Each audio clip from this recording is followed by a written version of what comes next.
Here it is. Yay. This should be it. Oh, boy. Man, 52 watching already. It's amazing. Oh, my mother will join us, too. Watch live now. Johnny Beane talking guitars and 80's metal live. Live. Here we are. Here we are. We're live. Oh, boy. And here we go.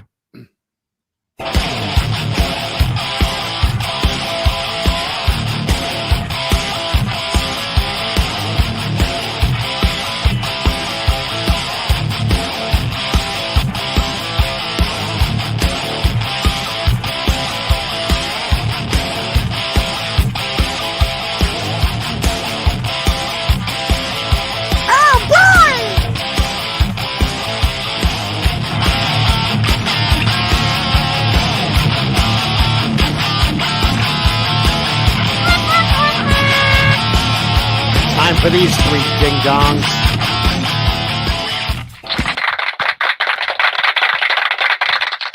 Wow. Thank you. Thank you so much, everybody. Yeah. There we are. Hey, when do we Whoa. go live? I think we're on. Oh. Hey. Hey, man. Hey, brother. John Mancuda. Everybody. Everybody. Rock on. Yes, talking guitars. I can't think. Talking guitars and 80's metal live. We are here. It is March 9th, 2021. West Coast here. 5:15 p.m. It's finger licking good. Yes. Yes, it's amazing. Amazing. Good to see you, man. Good to see you, brother. And for everyone in the audience, Paulie's running late today, but he will join us later. Awesome. Nice. Awesome. Awesome sauce. Awesome sauce. Man, look at this. Look at this. Let's see. We're live on YouTube, of course. And we have executive producers over here. The big bosses? They're watching us? Charles Green, Joe Christian, Wayno, and the Chad. Thomas Santiago. Wayno and the Chad. It's Wayno and the Chad. One's a good guy, the other is bad. Thursday at 8. To prove their mousely worth, they'll overthrow the earth. It's Wayno and the Chad. Thomas Santiago, Music Therapy Laz. Susan Silvestri, who is here in the chat. Hey, Susan. And Susan, you rock. Great to see that you're here. Bent Tom, James Gum, Jarhead Rock, who was in the chat, sitting here like an hour ago. He was first. I saw him. Yeah. Frank Corcoran, Michael Smith. Michael the Captain Smith. The Captain Smith. Stephen Franklin, Dad Halen, John Moronic, Jim Ray Hawkins, Voodoo Child SJ, Sean Johnson, Mike Neese, and Steve Carmichael. Steve Carmichael? Those are the executive producers, the top tier of channel membership here on YouTube. If you'd like to become a big boss and channel member, click the join button below. It's right below the thumbs up button where we're currently at 37. We'd like to try to get at least 1,000 of those. We're so close. Yeah. And this is also a podcast. So you can listen to this on iHeartRadio, SoundCloud, Spotify, Stitcher, TuneIn, radio.com. Probably anywhere you get your podcast. We are known as the darlings of iHeartRadio, FYI. Yes. In case you guys out there didn't know that. Yes. iHeartRadio sends us fan mail every week, usually with the beginning cease and desist, or you are fined this much, or lose Mancuda, or we pull the show, or nice greetings like that. Yes. And we're also live. We're also live on Facebook. Yeah. Where we have Facebook stars over on Johnny Beane TV Facebook page.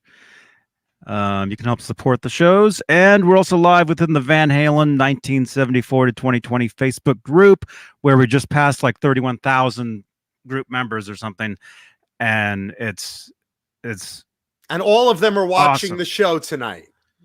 Well, that's awesome. Yeah, that'd be well. We hope. How does that work? No, according to my calculations, we have 60 calculations.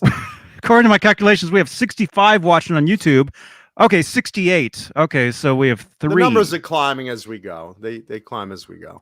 3. We have 3. So thing is with Facebook, that's what you have to do to be seen on Facebook. Oh, so I know that sound. My Jawbone started tingling. By the way, for those that don't know what my Jawbone is, my Jawbone, I've explained it on the show before, it's the bone on my right side. It's in my lower back, just above my wallet, and it strains whenever I have to reach for it.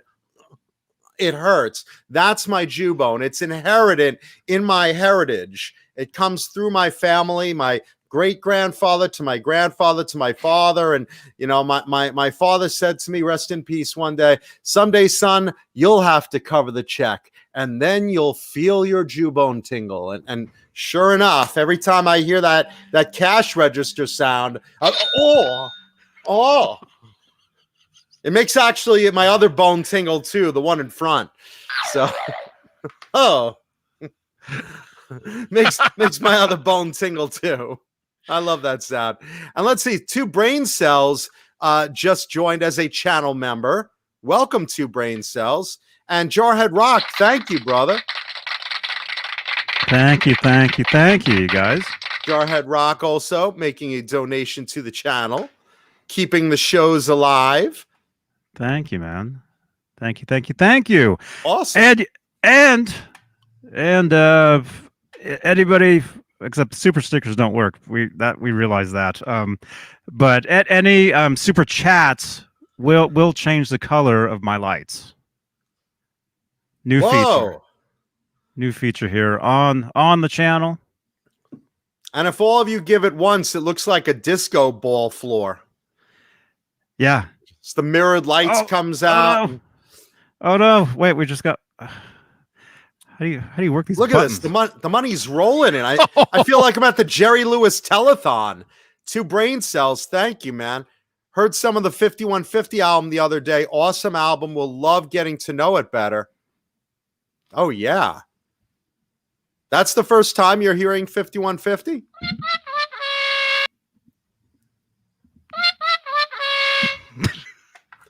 Huh? 5150?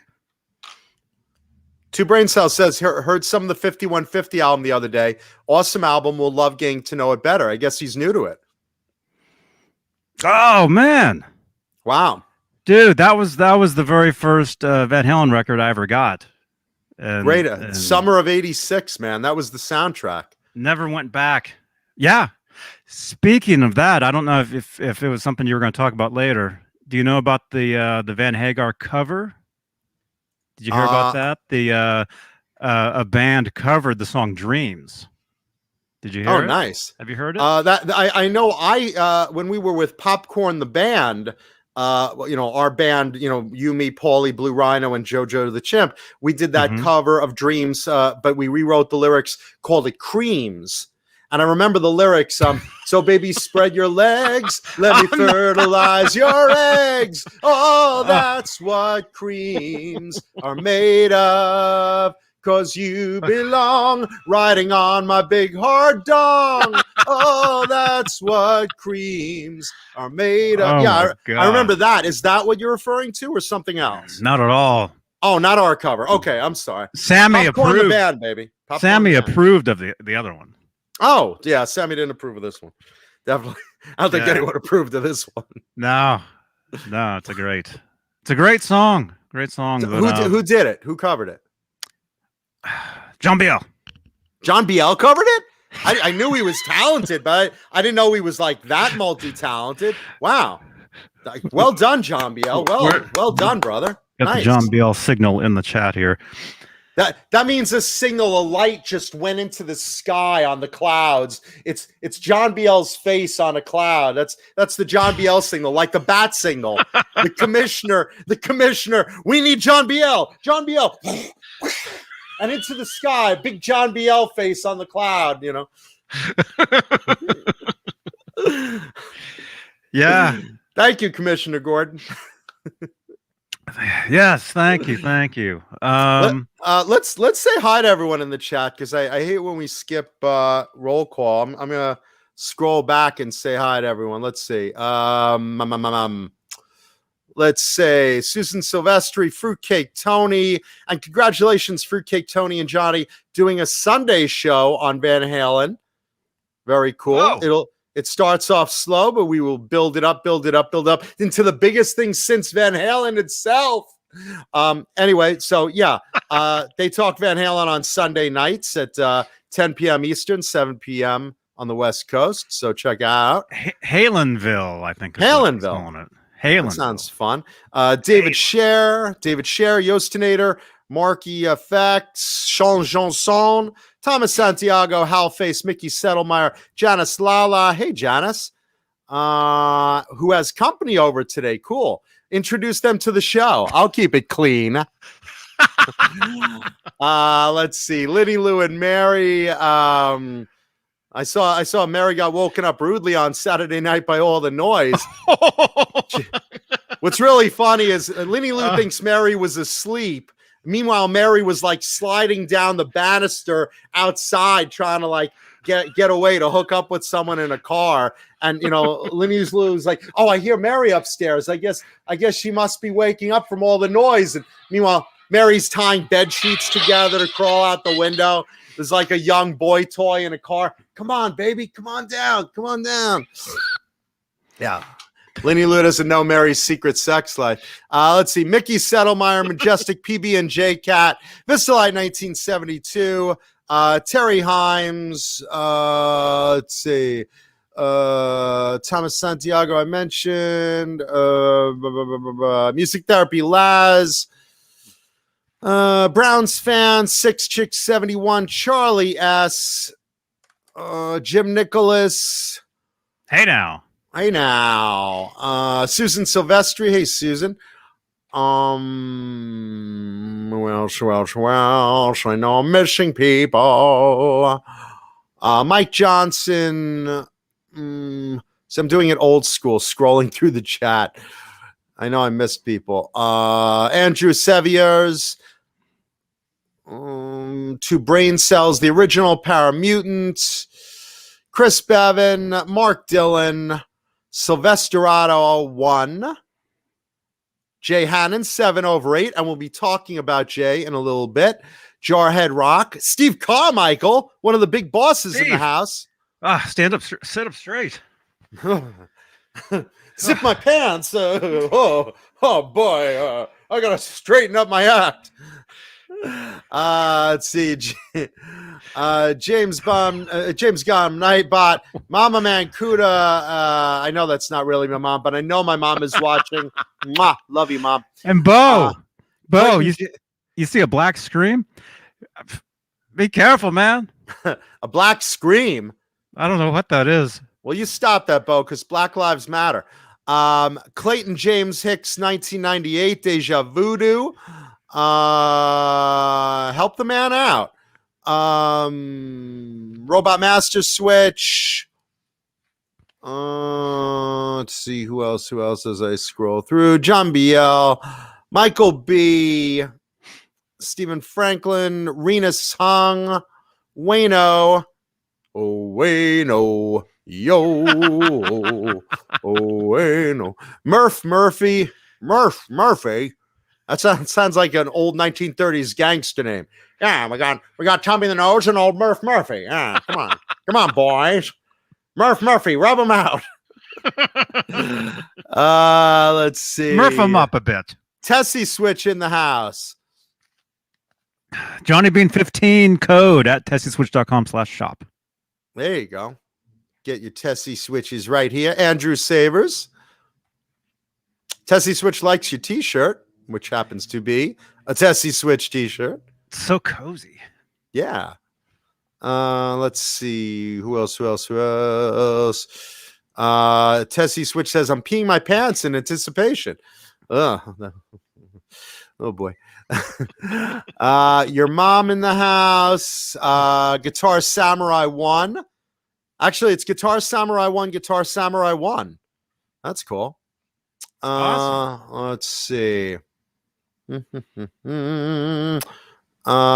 everyone else. Just because I know she'll be here, my girl Sandra Picorni. Picorni, Picorni, Picorni, me love you long time. And because I love doing it. Got to sing Sandra's theme song. Let's see. Someone else said I cannot eat when John's on because he makes me spit out my food. I hope that's a compliment of you laughing rather than regurgitating and vomiting and nausea. Because I have that effect on anyone I've ever dated. So. Lindy Lou says, I found Mary the next morning. She was a mess. Yeah, well, she looked like a glazed donut covered in young jizz. But hey, look, we all have a good time. That's what it's about. Jim Nicholas writes, were you and Johnny at the NAMM show where David Lee Roth band almost played before being shut down by the fire marshal? Jim, that was not at the NAMM show. That was up in Hollywood. I was at that show. I was up with a few friends and my girlfriend at the time. And I was there. I saw their feet under the curtain as they took their positions on the stage. And then before that curtain opened, the fire marshal literally shut it right down, everybody out.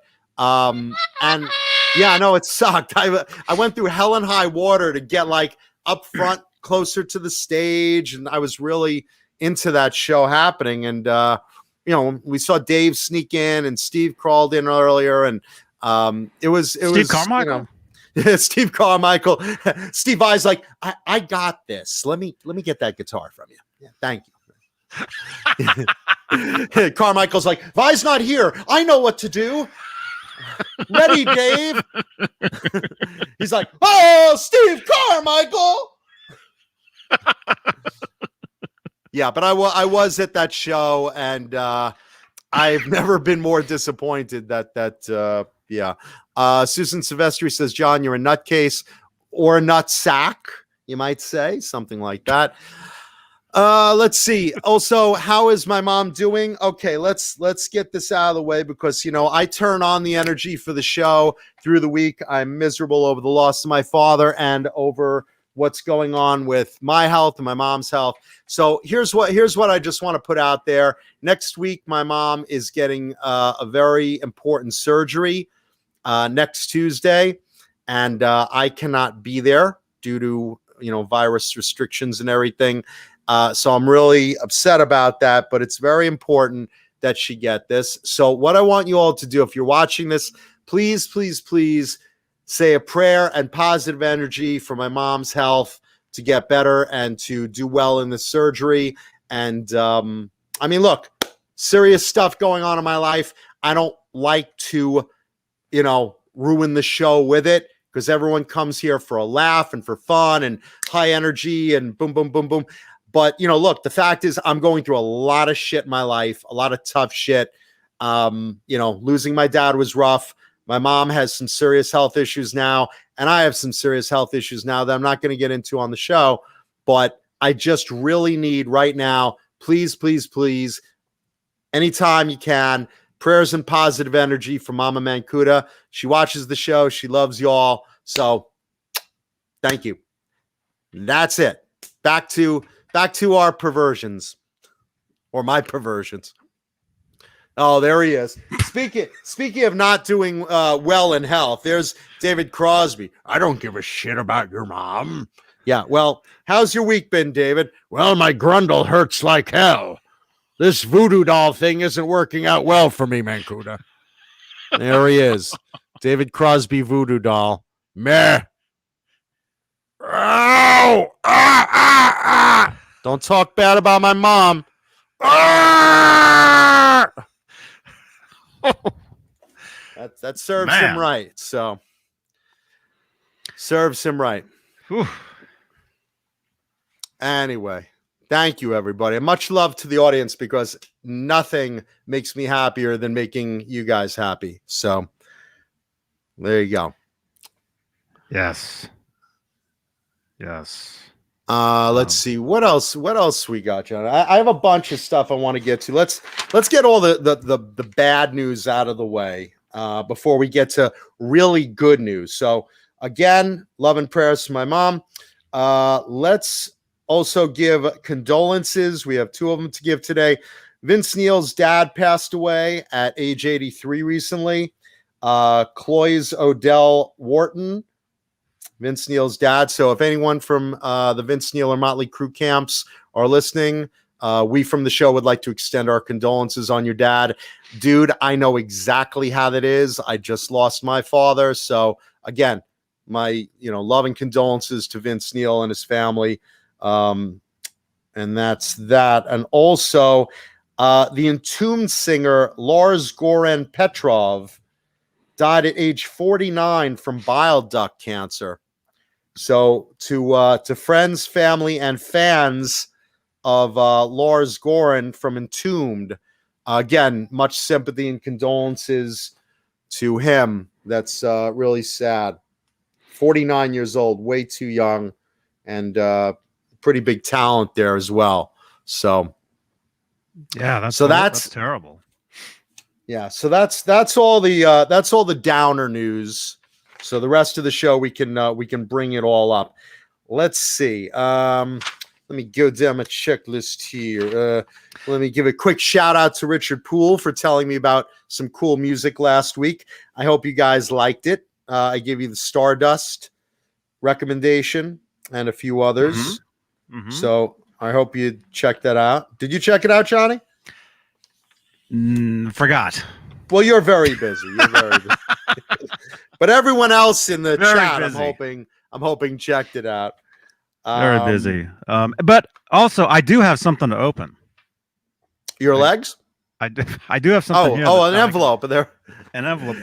And if that's another suspend me on the show, please. If it's another FCC fine, just throw it in the pile. Is it a cease and desist? Is it a hate mail for me? What is it? I'm afraid to say it, but all right, let's see what's going on. Let's see what's going on, Johnny. Open that thing. This is addressed to you, right? Yeah. Not you as producer of the show. So it's probably like just something good news. Says Johnny Beane. Yeah, I know who this is from. A friend of mine. Oh, actually. Thank God. Oh God, it's not another lawyer letter. Oh, good. And good. So Jay Turner, safe again. Jay Turner, if you're listening, let me just say, this was mailed October 13th. Okay, I just found this on my desk. It's been just sitting here since October. Wait a minute. Wait, so that for real? Yeah.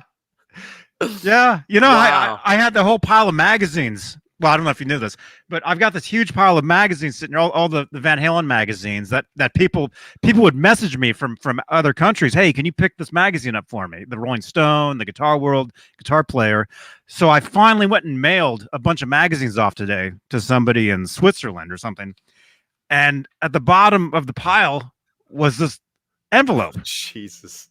Because it's the tax man, Johnny. It's the tax man. Yes. All right. So Jay Turner, if you're watching us, I know he does watch us sometimes. He's a friend of mine. He's from Greensboro, North Carolina. Nice. So I'm going to open this up real quick here. I know I'm like many months behind. It's a coupon that expired. Yeah, October 12th, 2020. 20% off Tessie Switch.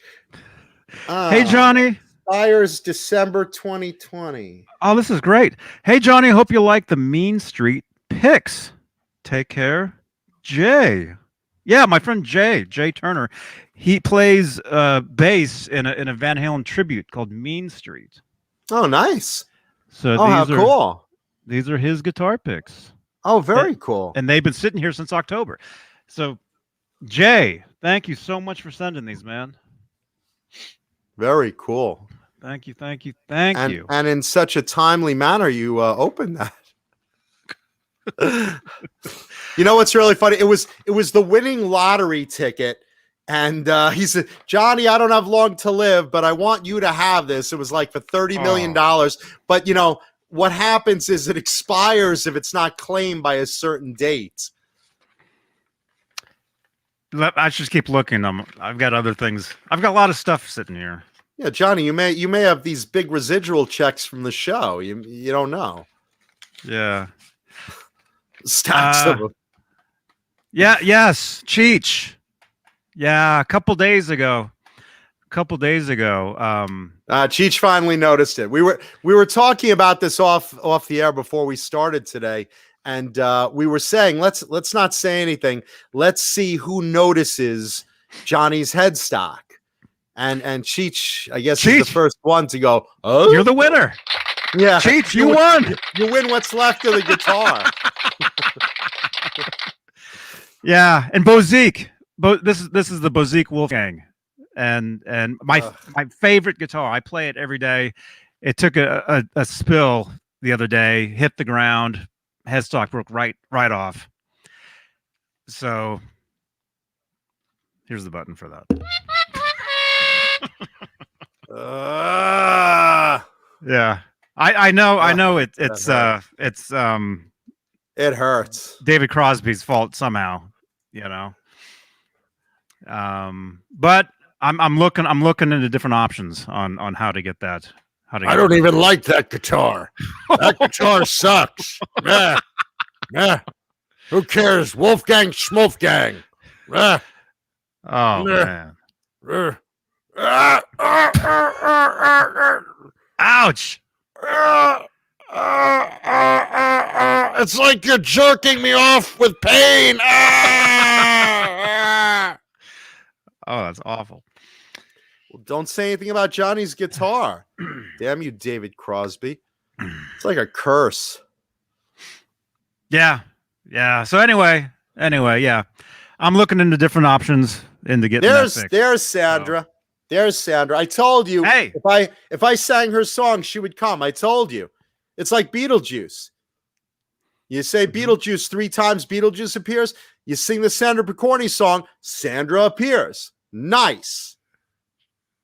And we have 1,010 people watching, apparently. Wow. Yeah. So please take a second, leave a thumbs up, because it doesn't cost anything. My Jewbone's happy. Yeah, just hit the like button on the video. Why not? Yeah. And subscribe. Make sure to subscribe, especially if you like Van Halen. Or any 80s metal band, but especially Van Halen. Especially Van Halen, because this is the place you want to be. And speaking of Van Halen, here's your clue for today's show and tell guitar. It is something that Eddie Van Halen might play if he wanted to play the blues.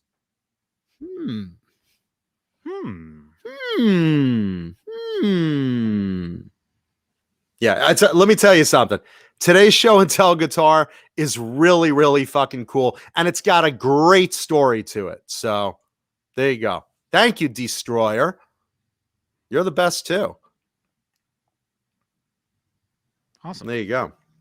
And thank you everybody in the chat that's giving love and prayers to my family and well wishes to my mom on her surgery and everything else. You know, like I said, it ain't easy, it ain't fun, but I am here to entertain you today. Yes, so, and we're having a great time. We're having a good time. There's a phone number right below John there. You can text. You could look at it on my groin. There it is. There it is. Text that phone number anytime, day or night. 415-952-3263. You can 1-800 my grundle hurts. 1-800 my grundle hurts. You can send in pictures of your guitars, You can send in selfies while you're watching us. You know, Topless a pics. lot of people send us pictures of like watching the show. So you can text in, you know, pictures like that. Yeah. You know, Look at those two handsome fellas. very handsome. Very handsome. Thank you. Debonair. Yeah, thank you, man. Debonair. Thank you, Sandra. Thank you, everybody. Really appreciate that. And my mom's watching, so she sees these comments. So thank you. She obviously has great taste in shows, but all her shows are not on. So here she winds up. You know, John, I don't really want to watch the show, but everything else is over. So, all right. Yeah, it's really funny. Speaking of moms, you know, my mom the other day, she calls me up and she tells me she had to take a taxi somewhere and that was so expensive. And I'm like, Mom, you know, you really got to get the Lyft app. You know, Lyft is so much cheaper than a taxi. And she's like, well, how do I do it? So I say, well, you know, just go on your phone and I'll walk you through it and download the app and blah, blah, blah. And, you know, she's like, well, this is so hard. I'm very stressed out. I'm like, just hit the app, hit download. Well, now I'm downloading. It's downloading and I'm doing it. And it's asking me for my name. What do I do? Well, give it your name. Well, is that safe? Will they steal my identity? I said, Mom, just put your name in there. It's okay. And then they're asking for my credit card. Should I put my credit card in there? Yeah. It's a secure site. It's okay. You could put it in there. Well, I don't know. I don't think I want to do that. And I'm like, well, Ma, just do it. And you know, so she's doing it. And then she tells me that the ringer is not working on her phone. So I'm telling her how to put the ringer on. I'm looking online. I'm seeing there. I'm looking up on YouTube because I don't have her phone in front of me.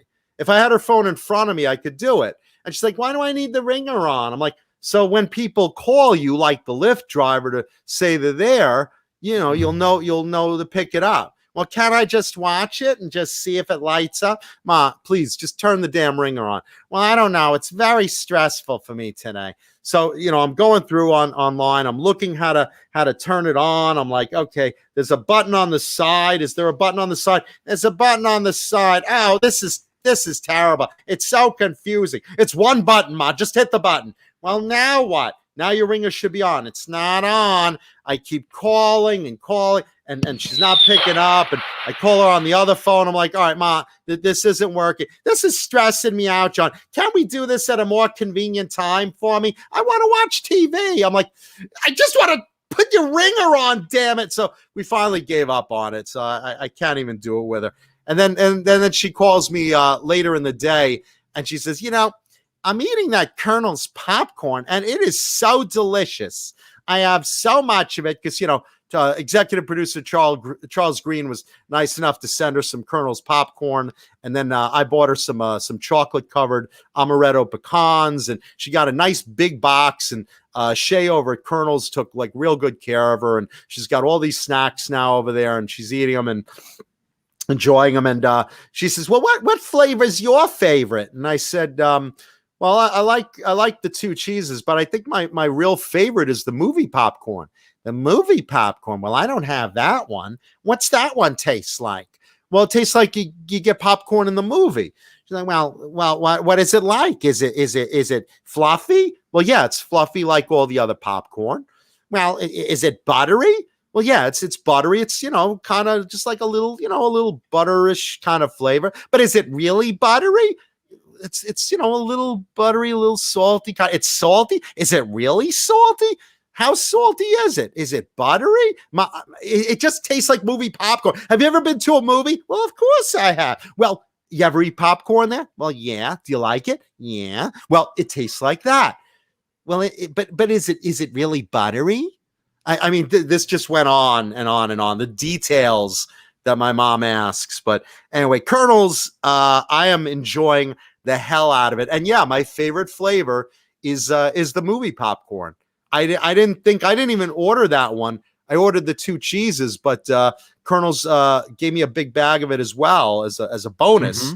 Because when you mention the Johnny Beane Show or Johnny or Jay Hannon, you get more product when you order at Colonel's. And this was my more product. They gave me another bag of the movie popcorn. And now that's my favorite. That's the one I'm going to reorder. That's the one that's like addictive. And they're so nice over there. So check out Colonel's Gourmet Popcorn, one of the sponsors of the show, obviously. And check them out. Mention Johnny Beane or Jay Hannon.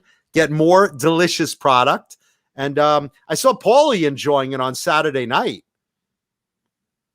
Really? Saturday, I saw Paulie opened up that box that we opened last Tuesday. Paulie broke it out and was stuffing it down. It was delicious.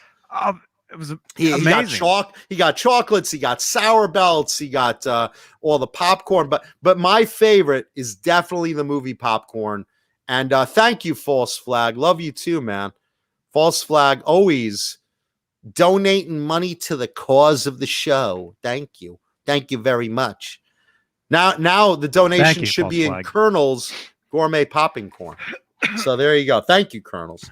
Amazing stuff. False Flag, thank you. But Johnny, is it buttery? I wonder if like my mom asked my dad that when my dad used to go down on her. What do I taste like? Oh, am I buttery? A little salty, but am I buttery? Dad's pounding popcorn up my mother's cooch. Yuck. Now it's buttery. I want to stick it in your butt, Turi. My parents' honeymoon. I got to rewatch my parents' honeymoon video. I just love that. That's like echoing in my mind now through, like, I have nightmares now of my mother, John, is it buttery? Is it buttery? Oh, it was just a dream. It was just a dream. Oh, God, it was just a dream. Is it buttery? Yeah. That'll be awesome. That'll be awesome. I'll tell you guys another new feature that I'm working on for the show. That'll be perfect.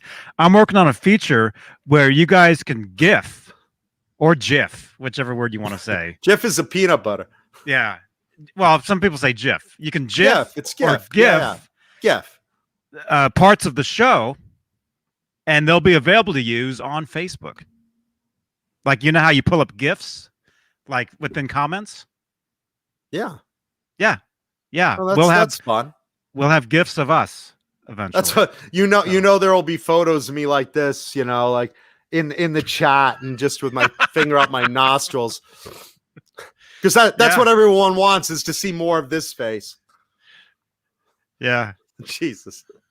Even my mother's like, I don't think you're handsome at all. And I'm a mother. You have a face only a mother could love. And I don't love that face. Somebody else's mother. Yeah. A face only a mother could love. It's not me, though. Yeah, no, I have nightmare. I'm gonna get my mom a vanity plate says ZT buttery. Zit buttery. I swear. It went on for like 10 minutes, Johnny. It was unbelievable. It was unbelievable. Mm-hmm. It was just like, Mom, you've had popcorn before. You know what it tastes like. What does your cheese popcorn taste like? It's very cheesy and delicious. It's light and fluffy. That would be one of those commercials like you'd see on a TV commercial. My mom comes on and she's just eating and she goes, it's very cheesy and it's light and fluffy. And then she walks away. And then, then the Colonel's logo comes up. Yeah, there you go. Well, Colonel's popcorn is delicious. It's very good. Really good. I have, well, my camera isn't high enough, but I've got a Colonel's tin right up there on top of the guitar moire.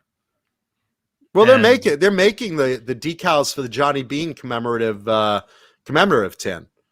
They're making decals that'll be on the sides of the big metal tins. I talked to Shay about that. They're going to look just like that with the 7 of the cast members on there with the Colonel's logo. and John Biel will dance for us like that.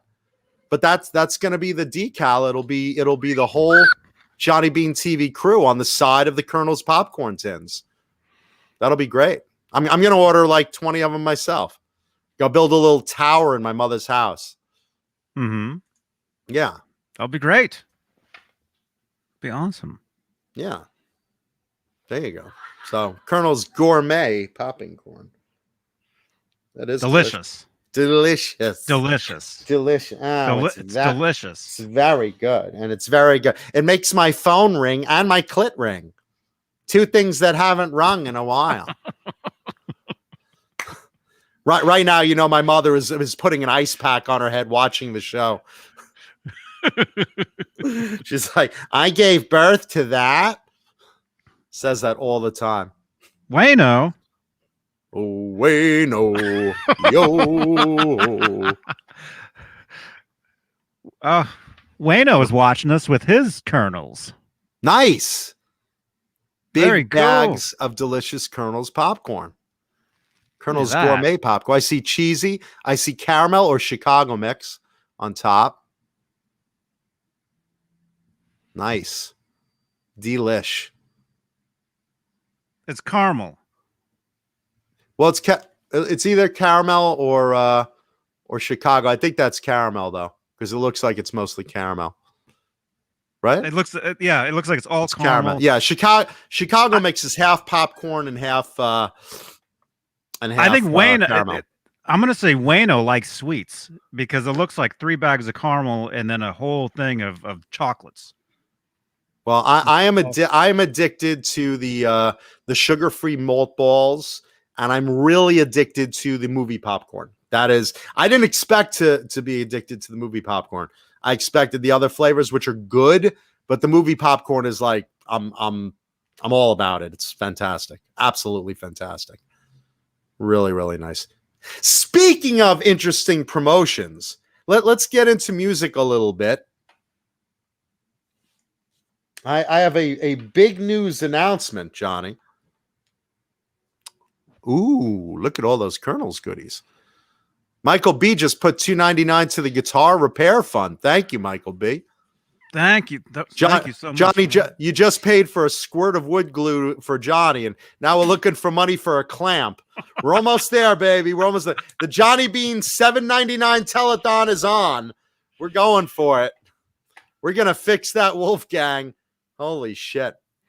The headstock is Johnny, right there. when I said I wanted a little head, I didn't mean you had to break off the fucking head of your guitar. Jesus.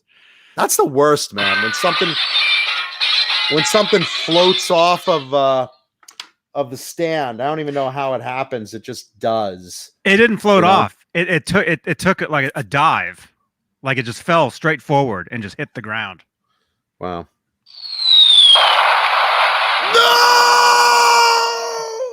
That's Sunday. That's Sunday. That's what happened. Renus Hung says movie popcorn is orgasm for the mouth. I don't know. I've orgasmed in a few mouths, and they sure didn't say it was like popcorn. Oh my gosh. But they did say it was like it was buttery. We got a message from Mary. She says, "Don't mess with Mary." Nice. Yeah, Mary don't fuck around. She's my girl. Mary, you know, she's armed to the teeth. She's in a wheelchair, armed to the teeth, guitar in one hand, AK-47 in the other.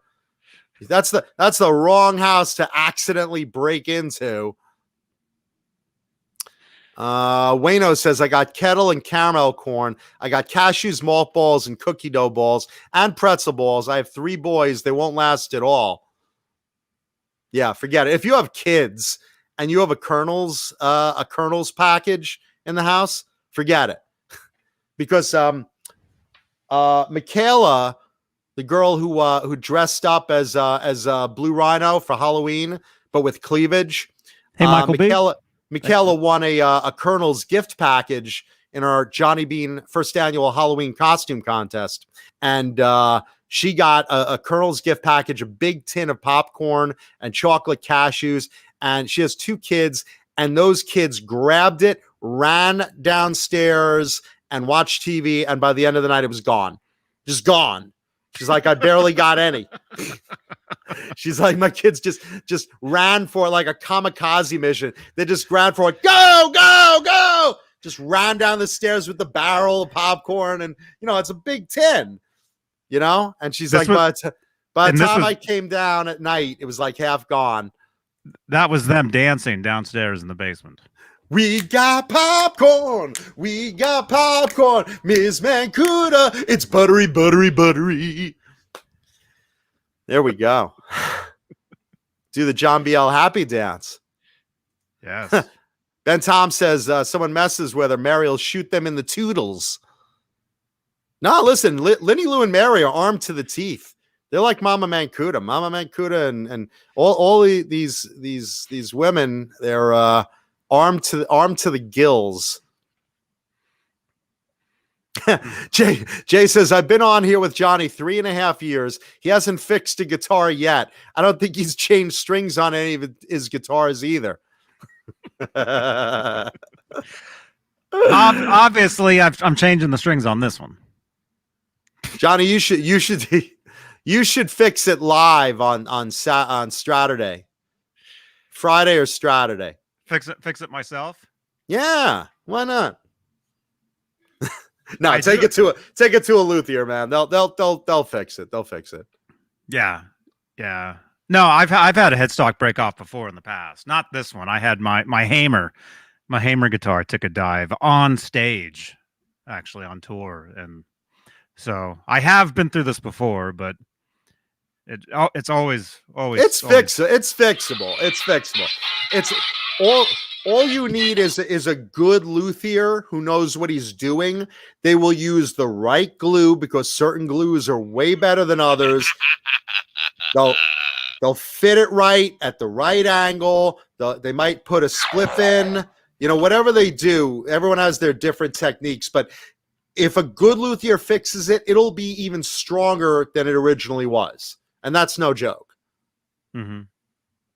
Mm-hmm. Well, hey, talking to somebody that has 300 guitars? Over 300. I know my shit. You ever broken a headstock on any of those? I've never broken one, but I have a few that have been repaired by other people I got them from. I have one of Vivian Campbell's guitars I have had a broken headstock. And I'm trying to think what else. Let's see.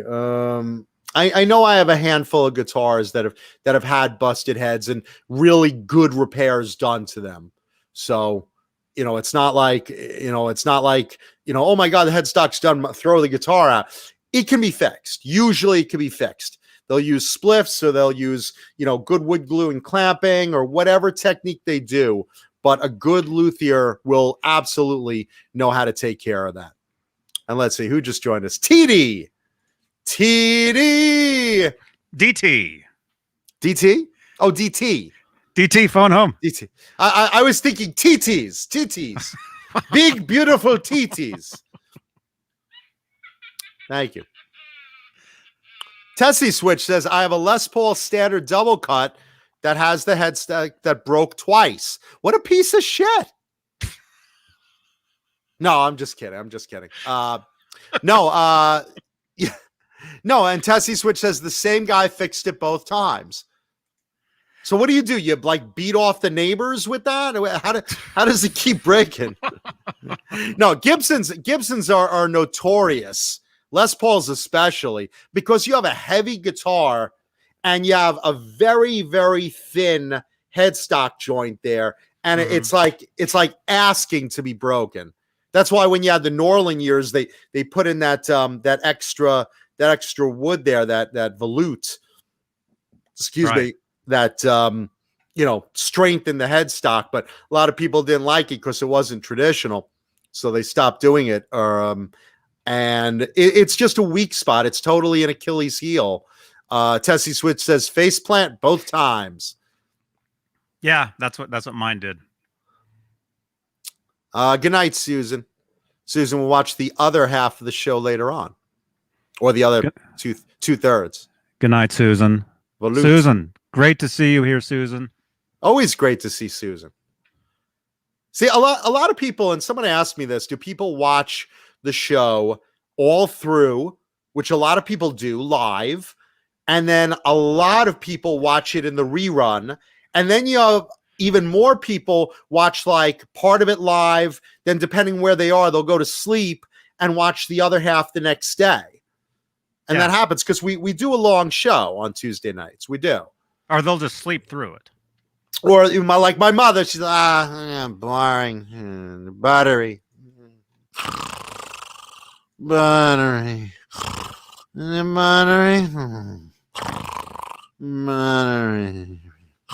Huh? Is the show still on? No, it's terrible. It hasn't gotten better since I woke up.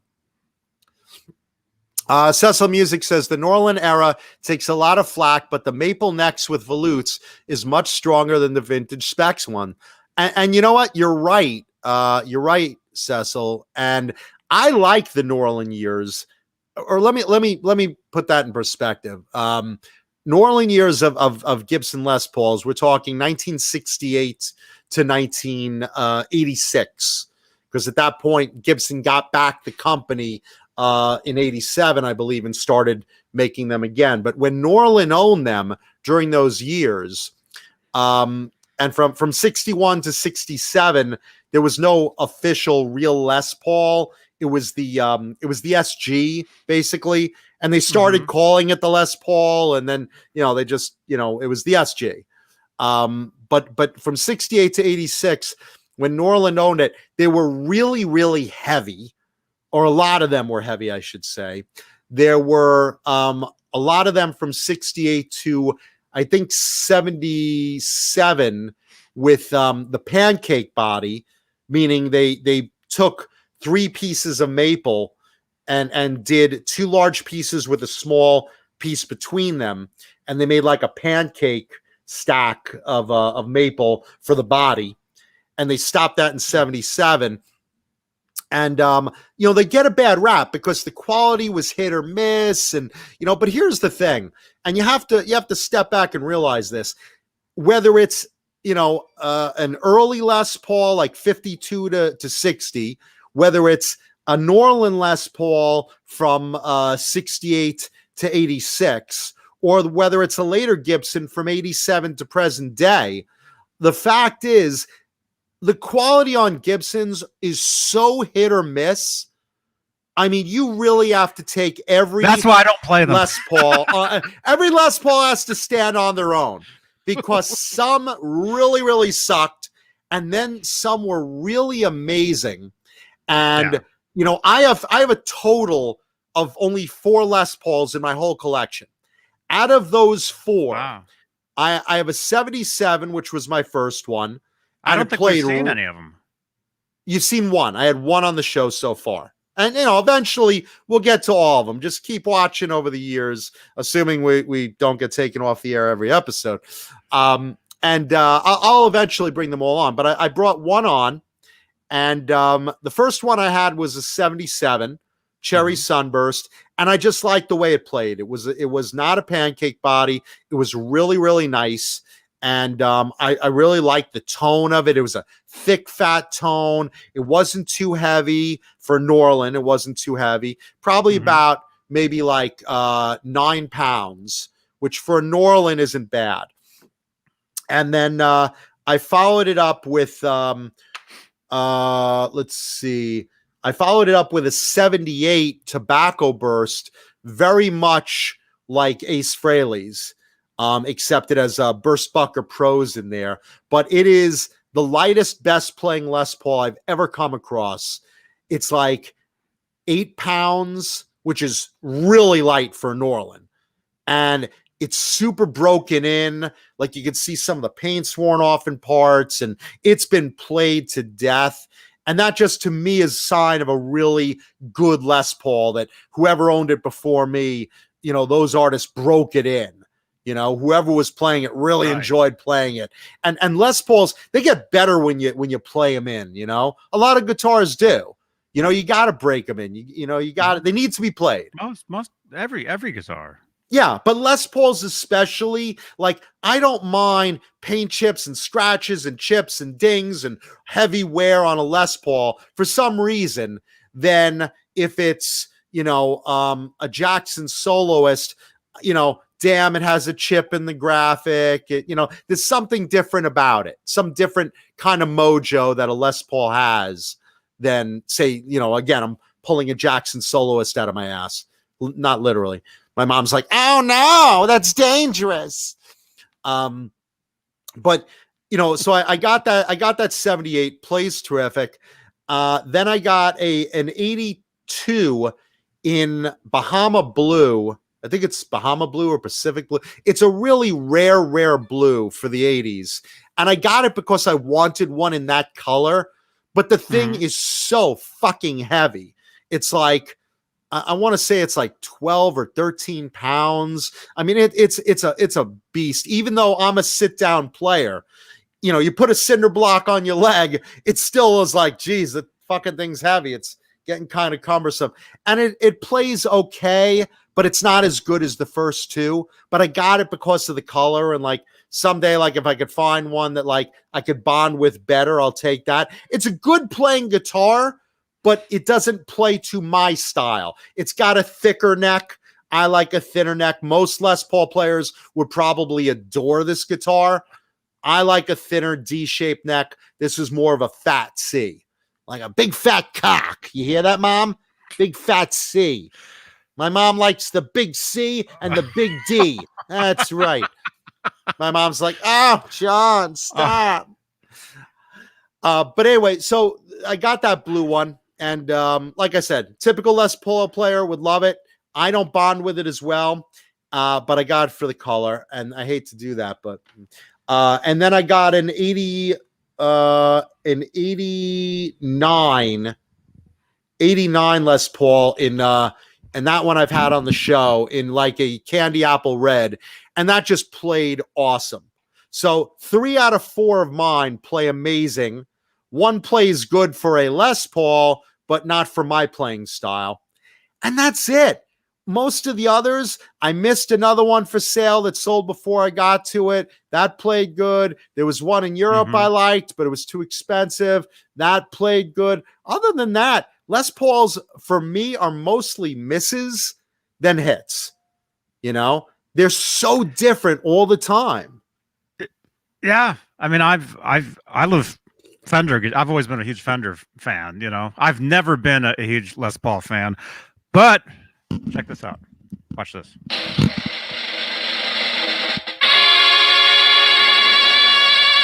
It's Les Paul.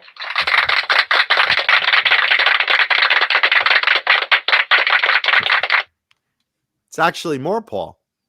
I have 10 Les Pauls and I love them all. But to John's point, they're different years, they're different neck profiles. They're different pickup configurations. You can pick up 10 Les Pauls from the same year, from the same week, made in the same factory, and get 10 completely different guitars. Exactly. As far as quality control from Gibson with a Les Paul, like anything that is handmade with a slab of mahogany and maple and electronics, your mileage may vary. I love Les Paul guitars, but I'm also big and beefy, and I like a heavy guitar that I don't feel like I'm going to break, even though the headstocks are notoriously fragile. Yeah, I'm all wet because I took a shower. Thank you, Rena Sasong. Thanks for asking. I took a shower because I got caught on the other side of town before rush hour on my motorcycle. And I don't know if you've ever driven a motorcycle. Anybody that's ever ridden a motorcycle through rush hour in a big city with smog and exhaust and shit, you get road grime on you. And the first thing you want to do is just get that layer of scum off you when you get home. So, and brush the bugs from your teeth. Get all the bugs off you. Jesus Rapesme asked how I like the Zakk Wylde Les Paul. Well, my Zakk Wylde Les Paul is an Epiphone. So that's a different animal completely. And truth be told, a more consistent animal. There's more consistency coming out of the Epiphone factory than there is coming out of the Gibson factory. And that's because the Epiphone standards of wood are pretty much consistent.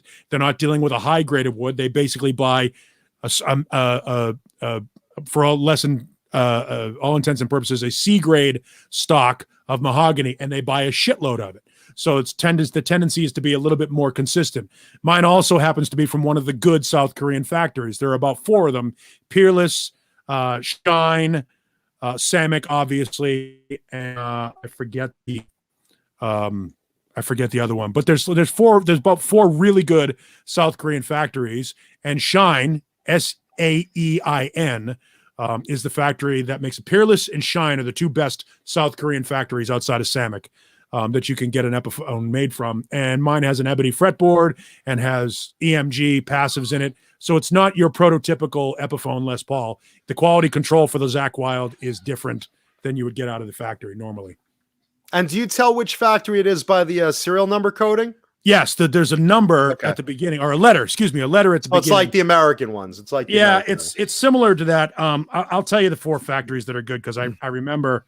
I know Peerless, Shine, Samek is obviously good. And I had one from what used to be World Music. It was called Leader. Lederhosen? Yeah, Leader Musical Instruments, which eventually became World Music. But here you go. The factories you want to get them from. Johnny's getting some pussy today. Oh, good for him. Yeah, Peerless, Shine, the one I had was Samek, Unsung, sorry, or Unsung, whatever it is. And yes, thank you for noticing, Brian Spalding. I am making room. I've added a shelf because I have to make space. Space to put more, because I just bought like nine of the Pretty Maids records that I didn't own, and it's time. You get to a point where you see all the stocks. I leave about enough room for 5 or 6 CDs on every shelf, and then every about eight months or so I have to move everything. So yes, this shelf down here wasn't here on Saturday. I started that yesterday. Sorry, I just knocked on the shelves and the dogs just went nuts. Yeah. And make no mistake, Pretty Maids is a band that has so many import albums. Yeah, there's like 15 albums. Yeah, and they're all worth it. I have every one because I love that band. So underrated in the States, almost nobody knows them. Yep. But if you love 80s metal, there's like 4 versions of Savage Heart, which is an amazing song in every one of those versions. Can't hear you, fucking dog. I was saying there's I was trying to get him untangled. He took my headphones out. All right. You should, John, you shouldn't have said that stuff about Paul. That was I know, yeah, real bad shit. Most of their shit, they're Pretty Maids, like so many other bands. There's 4 versions of Savage Heart, and every one is amazing. And it's interesting because they're like so many other bands that didn't really take off in this country, huge in Japan. Huge in Europe. Yep. The ones I just picked up, because I haven't put them in my rack yet, but I do have them in my beautiful Nature's Plus canvas bag. These are awesome to move CDs in because they don't rip. Nice. The ones that I just picked up that I didn't have room for on my racks. Pretty Maids has more than 9 records. There's variations of them. Oh yeah, no, this is and they've got plenty of live records, plenty of imports, and they're a great live band. So if you don't have live records from them, get them. They're all worth it. They're all worth it. I think somewhere in the teens, totally. Yeah, I think there's 14 or 15, and these are the ones I just got in order of release. Sin Decade. So if you want to get into Pretty Maids, Sin Decade. Followed by Stripped, which was kind of an unplugged record that they did in like 1992. So they were sort of ahead of the curve on that. And then after that, this is Scream. And then Screamin' Live.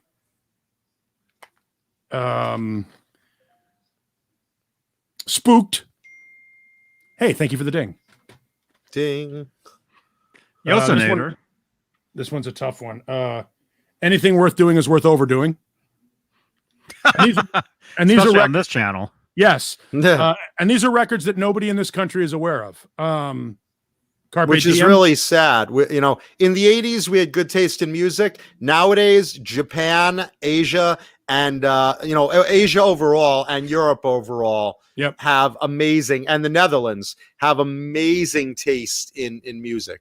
Yep. Really, and these guys are from Denmark. Just for people that don't know, Pretty Maids are from Denmark. The only song in the United States is called Future World. And the video, remember, from MTV was a guy in a Barracuda tearing across the desert. It was weird because it's very Euro. It's heavy, but it's got keyboards in it too, and not in a way that Europe is, but much in a little bit more, not quite prog, not quite metal. There's sort of a hard rock metal crossover. Wake Up to the Real World is another one that no one in America knows about.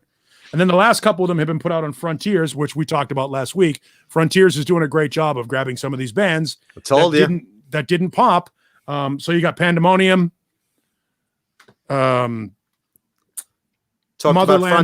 Talked about Frontier Records last week. They have been pulling all the good bands and giving them full-on contracts. They're great. God bless them. And Kingmaker was the last one is the one I picked up. So that's, I don't know what, nine that I bought.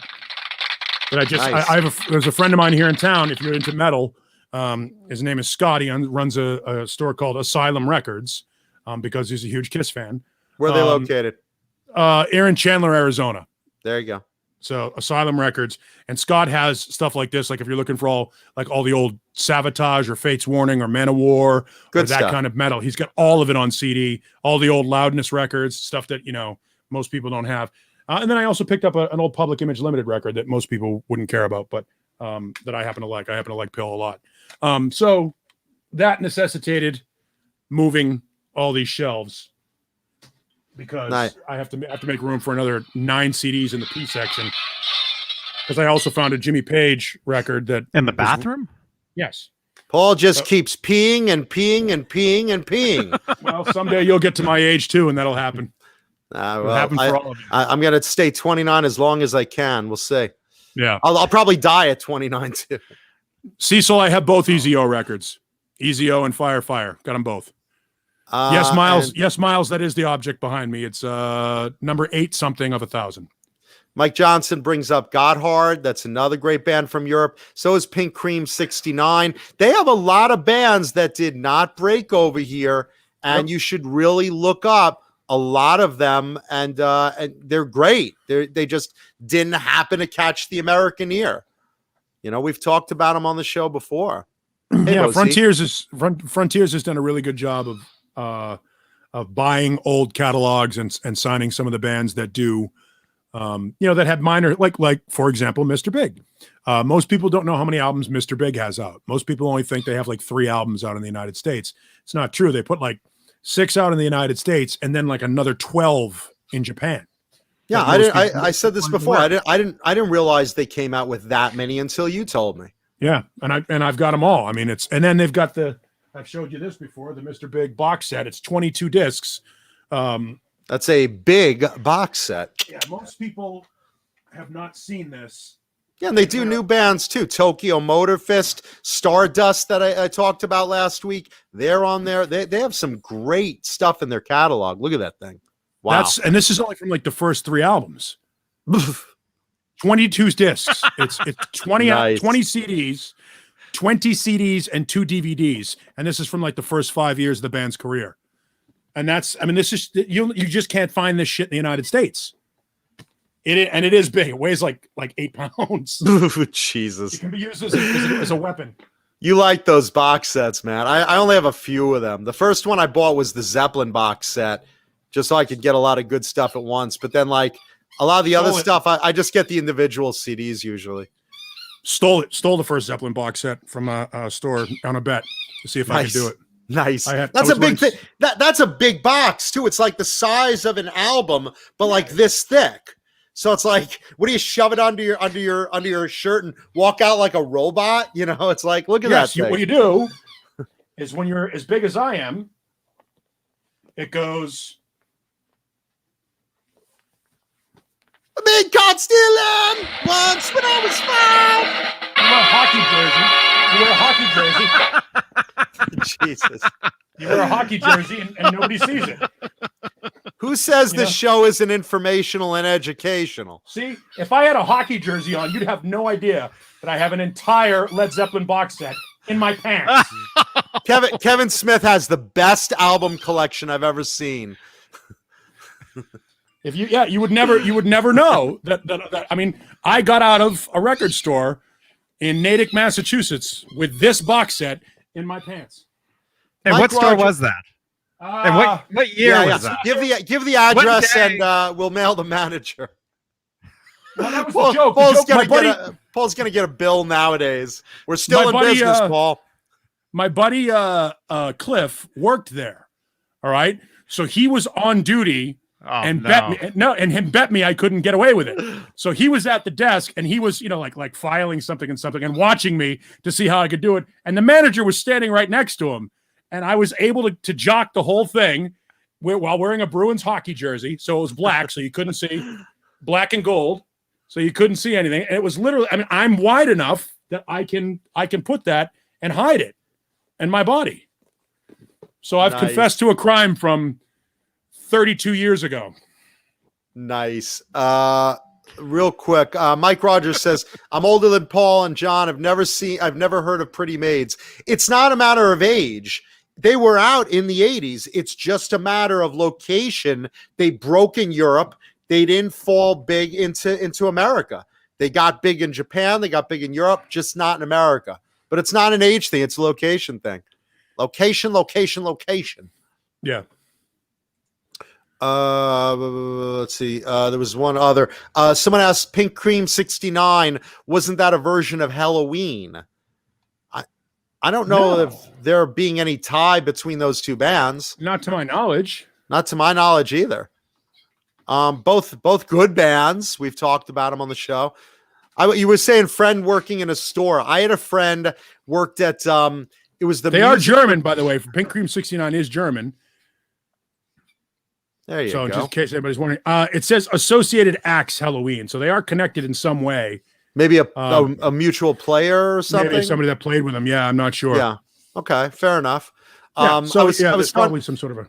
I was starting to say one of my friends used to work in I forgot what department store it was, but they had a Sam Goody in the department store, like a little separate Sam Goody. And I remember he got a job there and he's like, hey man, Goody, you should come in and, I'll let you, take a couple of things. I was like, oh, cool. So he's managing this Sam Goody, and I go in and he's like, well, pick out what you want. I'll see what I could do. So I'm like, well, how much pick out what I want? Like a couple of CDs? Well, just pick out what you want. Here's a bag. And he gives me this big shopping bag. He's like, just, fill in the ones you want. I'll see what I could do for you. So I'm like, well, he's like, just do it. So I fill up this massive bag of all CDs. I must have had like something like 40 or 50 something CDs in there.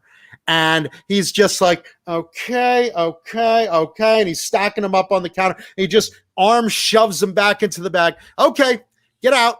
And I was like, okay. And this happened, and he calls me up later. He's like, how do you like your new CDs? I was like, dude, you can get away with that. It's like, I'm the manager. I'm just playing with the inventory. Don't worry about it. Come back on Wednesday. I get another shipment. So this became a weekly thing. And I remember one time I'm there, his girlfriend calls him on the phone. Hey, honey. You'll never guess who's here. so every Wednesday I was going down and I get like another 10 or 20 CDs. He's like, yeah, filling your back things. Because honestly, I don't know how long this job is going to last. And after this, I'm going right into the Army. So it doesn't matter. So just keep going. Just fill in whatever cavities you have there. I'm thinking I'll shove all of AC/DC up my ass. Sure. So every week I was going, this went on for like 6-7 months. And I was just like, I was in paradise. I mean, I must have gotten like a few hundred CDs from that guy's job. And I'm sure after he left, someone's there doing the books at the end of the year. And somehow we lost $13,000. How did we lose $13,000? Yeah. I had a somebody that lived on my floor in college, when you were living in the dorms. And somebody that lived on my floor worked at the Levi's store at a place called Shoppers World in Framingham, which was an outdoor mall. Shoplifters World. Shoppers World, and she worked at the Levi's store, and I went down, and this is what, 1987, 1988. I charged somewhere around $260 or $270 worth of denim jeans on my Blue Cross Blue Shield card. What the fuck? Because all they had to see on the cameras was, you know, her taking the card, running it on, you know, and doing the carbons and signing everything. So I bought all these fucking jeans. Wayno is in the chat. Ask Wayno. Most of the jeans that I wore on stage when we were in the band together, I got from this Levi's store, and I charged them on my Blue Cross Blue Shield card right across the street from the Shoppers World, from the record town that I worked at in Shoppers World. So I wasn't even smart enough to commit my crimes in a different mall. I did it literally across the hallway from where I actually worked. I worked at a record town, and that Zeppelin box set came from, I think, a Tape World, which were owned by the same corporate entity. Stupid. Nice. Yeah. So yeah, you know, we got away with murder, man. When we were kids, we did some stupid shit. We've talked about this before, but someone brought up Columbia House in the chat, and we've talked about our pilfering of Columbia House. I've said on the show before. I used to live in Manhattan, and I was also helping out with taking care of two buildings.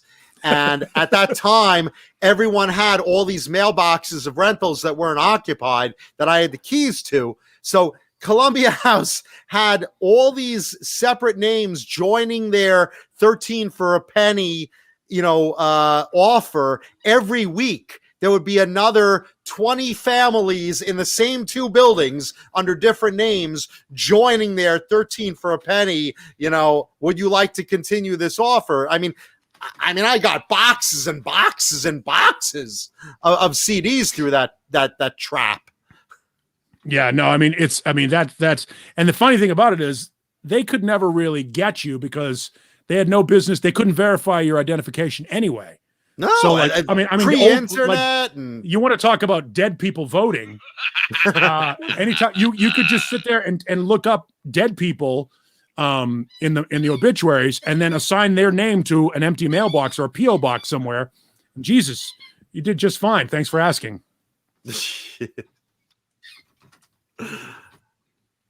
Jeff T says, in the 80s, got a boombox, put batteries in it, added stickers, wrote on it with a marker, put Anthrax's Among the Living tape in it, walked around like it was mine. You bet, man. There was nothing better than being in the back of a school building playing handball. Your friends are all smoking up, and somebody had a giant fucking boombox that took like 8 D batteries, blasting out like Ozzy or Anthrax or Maiden or, you know, something cool during school hours. Oh no, I always carried my when I played football. I had my equipment, you know, would be in a gym bag, and, you know, you put your shoulder pads over the top and then the handle through the shoulder pads. So they basically hang on the gym bag, but inside the gym bag on top of like my shit was a little Sanyo radio. I had a Sanyo radio, and I had like 6 extra batteries in the bottom of the bag. So that, you know, so everywhere I walked, I had my radio in my bag. Like I was walking, I was like Radio Raheem and Do the Right Thing. It was like that scene of Sean Penn in Bad Boys with all the cola cans in a pillowcase. You're walking around with this bag with all these, you know, D batteries in the bottom. That's great. Yeah, that's nice. And again, it's not stealing if the manager of a Sam Goody gives you carte blanche and says, "Hey, take what you want from my store." Take what you want. Take what? Look, good hurricane song. My store. Take what you want. Yeah, absolutely. 130 people watching. This is a good time to announce. Johnny, I have a big announcement here. I really want to get this out. I was going to save it for show and tell, but with 130 people watching, and please leave a thumbs up on the video. Take a second, hit the like button. But before you do, or as you do, hit the like button first. Because if you don't like my good news, then, you know, we're screwed. Yeah. Did you hit the like button? Okay, now I'm going to say it. Johnny, drum roll, please. Big music announcement.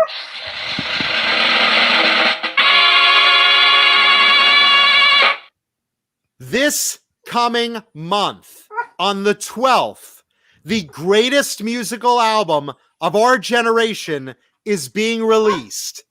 I am, of course, talking about the brand new, waited for 16 years for it to come. Women are screaming in the background. I hear children screaming. I hear women orgasming. Ladies and gentlemen, the brand new Gizmochi record is coming out on March 12th. Mind blown. Check it out. Order. Ready for pre-order. The 12th of this month. The brand new Gizmochi album, which I've waited all week to say. I've waited all week to say this. What is that? My mom opening her legs? What is that? No, my dogs. You know, anytime Lemmy has had a bad week, so I gave her a new squeaky ball, and I didn't punch the squeak out of it yet. No, I meant the creaking noise. Oh. So two very important things. Shoot, you know, Mary's outside right now shooting her rifle in the air. Yeah! Yeah! Yeah! The new Gizmochi album, yeah! Woo! Woo! Flashing them titties to the neighbors. Way to go. Yeah, so anyway, the 12th of this month, check out the new Gizmochi album. Buy it. Buy the physical product so these guys can make money and put out more product. Because they're probably not going to tour because they have families and lives. You know? That is Mr. Hellstorm 74. Yes, that is the band with the great Jay Hannon of our very own channel. And it's really good. If you listen to the two songs they put out on YouTube already, and it was I believe it's, what is it down to on XM Radio Liquid Metal, number 8 now? I think one of the singles is down to number 8 on the top 100. I made that up. I don't know. Whatever. It was number sure. All right, it was number 11. Jay, what's it up to? It was number 11 a week ago on the top 100. It was number 11. Now I know it's gotten better. I know it's gotten even lower on the countdown because I know I myself at least called in a few requests. I know friends that have called in a few requests. So I know it's number 7. Number 7 on the top 100. Holy shit. Well done, Gizmochi. Well done, Gizmochi.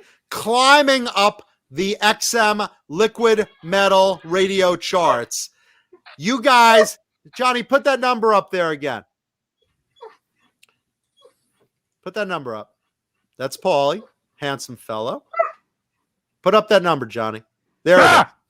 Go right now. Meh, I don't like it. Call, email, Facebook, or Twitter. Request the new Gizmochi music to XM Radio Liquid Metal Show, and let's see it climb up the chart. The chart? I short my chart. What the chart? I short my pants. Freudian slip. Freudian slip. It's Sean Connery promoting the new Gizmochi record. Yeah, call them, text them, email them, request Gizmochi, do us a favor, and let's see them hit even higher than number 7. Check it out because it's good stuff. These guys worked hard on it. You said hard on. Not only is it good stuff, but he's our fucking friend. Yeah, he's a good friend. Come as a crew, go as a crew. Yeah, and the guy entertains us, and we all want to succeed together. Every one of us. Plus, he's got 2 beautiful children and a wife that really he doesn't deserve. Yeah, and definitely the kids eat a lot. The kids eat a lot. They're growing. They're growing like weeds. Let's be honest. Let's be honest. I mean, look at Jay. Look at Jay. I mean, he looks the Trent Reznor haircut and you know, I mean, My mom Have likes mercy. him. My mom's attracted to him. I think my mom diddles herself to Jay, actually. Well, but she calls him Jason. Oh no! Well, of course she calls him Jason. Jason. She calls him Jason because she's a mother. Yeah, she did. Yeah. The only thing is, I bet anytime he gets called Jason, he thinks he fucked up because that's the only time you get your, Well, that's when his wife calls it. His wife says, "Jason, you get over here now." Yeah, that's right. Oh, she's fuck. smart. Oh fuck! But my mom, I think my mom gives the man in the boat a little flicking. She polishes the bean gross. to Jay. So gross. The only person that doesn't like Gizmachi is this schmuck right here. Here he is. Meh. Don't like Gizmachi. Don't like him. Don't like him at all. Oh, no, nothing. My groin. Okay. Buy the new Gizmachi CD. All right, Yeah, I'll be right back. The dogs need to eat. I haven't fed them yet. That's why Lemmy has been so loud. Feed them. We'll hold down I'll the be right fort. back. Go ahead, buddy. Yeah, see, Jeannie calls him Jason when he's in trouble. So, and he's always in trouble. I mean, he's part of this show. So, anyway, check it out. Look it up. Gizmachi coming out March 12th. Just buy the thing. Don't ask questions and enjoy it. It's great music. So, have a good time with that. And remember to call that number and just request him. Takes a second. Request him on XM Liquid Metal. If you like hard, good, well-produced music, you call and request Gizmachi. That's it. There you go. Thank you. Yes, and no crank calls. Yeah, don't fuck with it. This is one of us. So this is the great Jay Hannon. So please. By the way, Gizmachi, they're going to be on the channel here Sunday. Oh, Sunday, the big Gizmachi takeover. Sunday. I don't know what time. So just keep it on the channel here all day Sunday, and eventually we'll go live. Yeah. And hopefully you left a like on this video. 84. Do that 84. too. All right, we're starting off early. When you see today's show and tell guitar, you're gonna go through the roof. Because I have a badass show and tell guitar today. Every Van Halen fan is going to fucking love it. Because I have a great story with it too. Look, John Biel's already singing to it. So happy. Let's see. And go ahead. Tell a story. I'll be right back too. I got to shut the flap outside. Johnny's got an old man back there with a long underwear and a potty flap, and he's putting it down. Meh, nothing Bond but meh, meh, meh. David Crosby picking on our show. Let's talk about another passing of a great person in the music industry, because this is really sad. Henry Goldrich. Do any of you know that name? Does that sound familiar to anyone? If you've ever been into New York City's Guitar Row, any time that when it was still in existence, which was pretty much up to 2009, it was all there. New York City's 48th Street Guitar Row used to be the place for music. If you were into guitars and you were into 80s metal, you would at some point in your life go into Guitar Row. And not just during the 80s. During the 90s, people went there a lot. During the 70s, it was a big scene. The 60s was a big scene. But again, being, a show about 80s metal and guitars, if you went down 48th Street in New York City in the 1980s, who's who was there? Every rock star would hang out there and go into all of the guitar stores that were all down that block. You had 48th Street Custom, which was eventually ESP. That was their custom shop. You had Rudy's. You had Sam Ash, a huge Sam Ash. And you had Manny's, among others. Just to name a few of the bigger ones. Manny's was always the big shop. And Manny's, it's a legendary store, of course. They sold to Sam Ash in 1999 and finally closed in 2009. They were started in 1935 by a guy named Manny, and quickly became the go-to store for celebrities. If you see Guns N' Roses' Paradise City, they filmed a scene in that in Manny's music. You see them walking in, I think it was Slash and Duff or a couple of guys from the band walking into Manny's and playing around with their amps and stuff. But it's a legendary store. It was originally owned by Manny. It got passed on to his son, Henry Goldrich. And then Henry was basically known for a bit of an all business style. So like, you know, who's who would be in there later on in the 60s. Jimi Hendrix was in there, and Henry would treat him like anyone else and just, you know, hey, what do you want? I'll be with you in a minute. Hang on. And there's Jimi Hendrix at the counter, you know, not being kiss-assed, but being treated like with respect, but like any other customer. And he said, yeah, okay, Jimmy, what can I show you? What can I show you today? What do you want? And he'd give recommendations to guys. I mean, everyone came in there. Eric Clapton bought Blackie in there. Jimi Hendrix bought Fenders in there. You know, so many people in the music industry were casually just always going in there to see what they got in or what they got in used or what was the new cool product. And Henry would show them. And I remember one time it was a very famous story. It was like Black Friday, you know, the big shopping day of the year. I think it was like 1986, 85 or 86, I think. And Mick Jagger and David Bowie happened to come in the store, and he goes to them. He's like, what the fuck are you guys doing here today? Because all of a sudden all business stopped. And you know, everyone's surrounding. Oh my God, there's Mick Jagger and David Bowie. I mean, we got to get a photo. We got to get an autograph. We got to get, you know. And, you know, he was kind of pissed off because it's like, why do you guys come in on like the busiest sale day of the year? I got business to do. And he didn't throw them out or anything, but he's like, all right, give me a minute. I'll get to you. And he helped out other people, okay. What do you guys need? What do you want me to show you? So let's go in the back. I'll show you this. And they rang him up and he shuffled them out of the store, because he wanted to do business. He was the quintessential businessman. People would ask him, hey, you know all these rock stars. Does anyone like teach you guitar? Does Slashy teach you licks? Does Richie Sambora teach you how to play Living on a Prayer? And his reply was always, I play an instrument. I play the cash register. I love the tone I get from it. I love the sound of it. I love the ringing of it. And that's the instrument that I play, the cash register. And he was just very, very all business. But every guy in the music business knew him as just that quintessential guy that supplied guitars to the stars. And, you know, sort of like, you know, you have today, you have Norm at Norm's Rare Guitars in LA.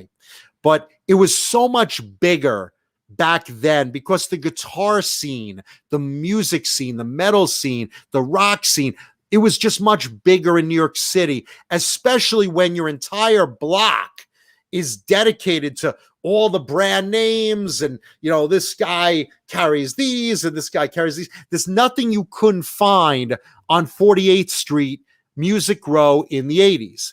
And here was the king of them. And, you know, he passed away the other day at age 88. And we'd like to just give a little tribute to Henry Goldrich. Rest in peace of Manny's music. He was that last little puzzle piece of the history of Manny's, because his father passed away. Now he's passed away and the shop is closed. Truly an icon of the era. And when I say the era, I don't just mean 80s metal. I mean the era of guitar music itself. You know, everybody knew him. So rest in peace, Henry Goldrich, Manny's music. We just wanted to say that from the show. And there you go. Let's see. Looking in the chat.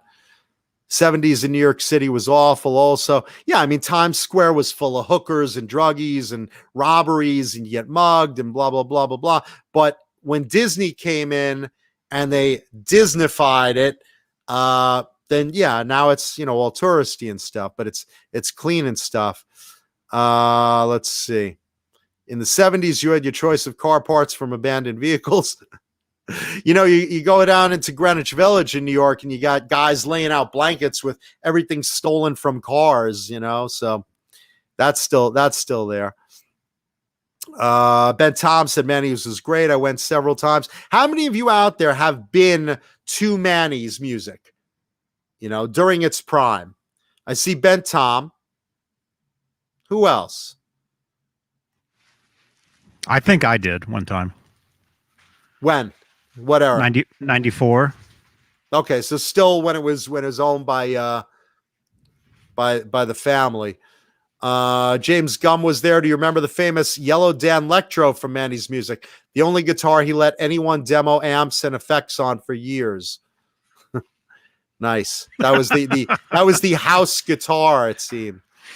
Geoff T was there. Watch out for crack addicts trying to steal your gear. Hey, no lie. New York was rough back in the day in places. Mike Neese was there in 88. Dan of New Jersey there in the 70s. Yeah, no, Music Row, man. I mean, that was amazing. I used to go there all the time in the late 80s. And I just remember late 80s, early 90s. And I just remember seeing like from 88 to 91, I would go there. And they just had everything. Just huge 2-story walls of cool guitars, not just low end imports, but like all the good stuff, all the, the San Dimas Charvels and Jacksons, cool Les Pauls, BC Rich, all the handmade BC Riches, and then the Gunslingers with all the graphics, Kramers with all the graphics, neon colors, and all the really cool stuff back in the day. Kiss used to get a lot of stuff there. They were always dropping in. Yeah, everyone was dropping in. And speaking of Kramers, looks like we're gonna have a bunch of the old Kramer dudes on the show here very soon. Talking about the old Kramer days. Which ones? The Kramer guitars. No, I know the guitar. Which guys? Chris. I know a lot of those guys. You know Chris Hillard. Are you having George Felice? He was going to get George. Yeah. George is awesome, man. George is awesome. Friends with George Felice. He's a good guy. A lot of stories, man. A lot of stories. And no filter. You're going to love him. So it'll be like a Tuesday. It'll be a lot like a Tuesday. George should come on a Tuesday. Poop. Paulie, were you ever over at New York's Music Row? Manny's and Rudy's? No? No, that all happened sort of, I was before my time. And then by the time I was old enough to do it, it was pretty much, I was in other parts of the country. I grew up in Boston. Gotcha. In Boston, we had our own sort of music area because the Berklee School of Music, where Steve Vai and Joe Stump and Pat Metheny and so many other, Steve Smith and other guys went to school. There were like 4 or 5 music stores in that area. There was a Daddy's Junkie Music. There was Wurlitzer's, and a couple other sort of mom and pop guitar shops. So we had our own sort of music row as well on Calm Ave in Boston, which was kind of neat. What's really neat is nowadays, all those places are gone, and that row is totally empty. That is neat. Well, that's not the neat part. Oh, there wasn't a period. Everyone's out of business. Yeah! Yay! Guitar music's dead. Gene Simmons was right. Yeah! Speaking of Kiss, by the way, we spoke with Paul Stanley this morning on the show about his new band, Soul Station, and we'll be playing some of that audio back at KSLX in Phoenix if you happen to be in the Arizona area. So there you go. Nice. And Paul was also talking recently about he was replying to, Gene Simmons has been saying for a while that music is dead, that rock music is dead. Right. We'll never come back, and the idea is that, because everyone's downloading music, there's no inspiration for anyone to pick up a guitar. When hip hop is the mainstream music, it's so easy to make with, some samplings and whatnot, that there's no inspiration because, even on Spotify, people get 1/1000th of a cent per album download or whatever it is. That he just says rock is dead, and rock he obviously was hasn't seen because of that. He obviously hasn't been listening to Dirty Honey for the past 2 years, which is the best rock band that nobody's ever heard of. I've never heard of them. Yeah, you'd like Dirty Honey. They don't even have a deal. They are completely DIY. They put out an EP about 1.5 2 years ago, and they have a new song and video out called California Dreamin'. And it is. Can I catch it on YouTube? Yeah, it's fucking outstanding. Outstanding band. Noted. Yep. And, and obviously he's not listening to great Gizmachi, bands like The Answer. He's not listening to Rival Sons, who are 6 albums into their career and doing fine. There are several good rock bands and great rock bands out there, but Gene is in his ivory castle. Gene just found out a year ago that you could call and get El Pollo Loco delivered to your house. So that's not a joke. That's literally, he was That's amazed. true. I remember that story. I think we told that story when the quarantine started. Yeah, he was amazed that he could pick up the phone. You can call a number and they'll bring you the stuff. It's El Pollo Loco. It's amazing stuff. Like, Gene is like, are you shitting me, Gene? It's called takeout, and it's been around since you were a school teacher in New York. Don't pull that up. There's this new thing. It's not new. A couple of guys in the chat are backing you up on that Dirty Honey. Geoff T, Yes. Floppy Do. Yep.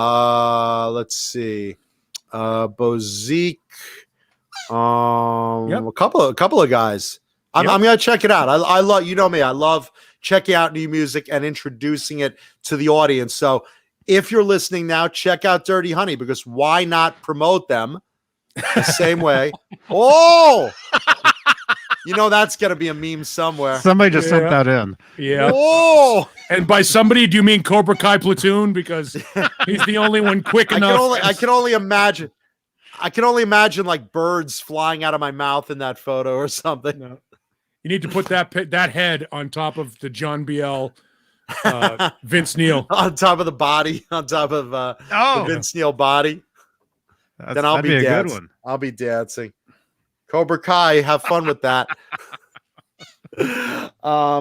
Yeah, but in reply to that big thing that Gene is pushing, that rock is dead. So Paul replies to it and says, well, rock isn't really dead. It's just the pulse is low, but the music is still alive.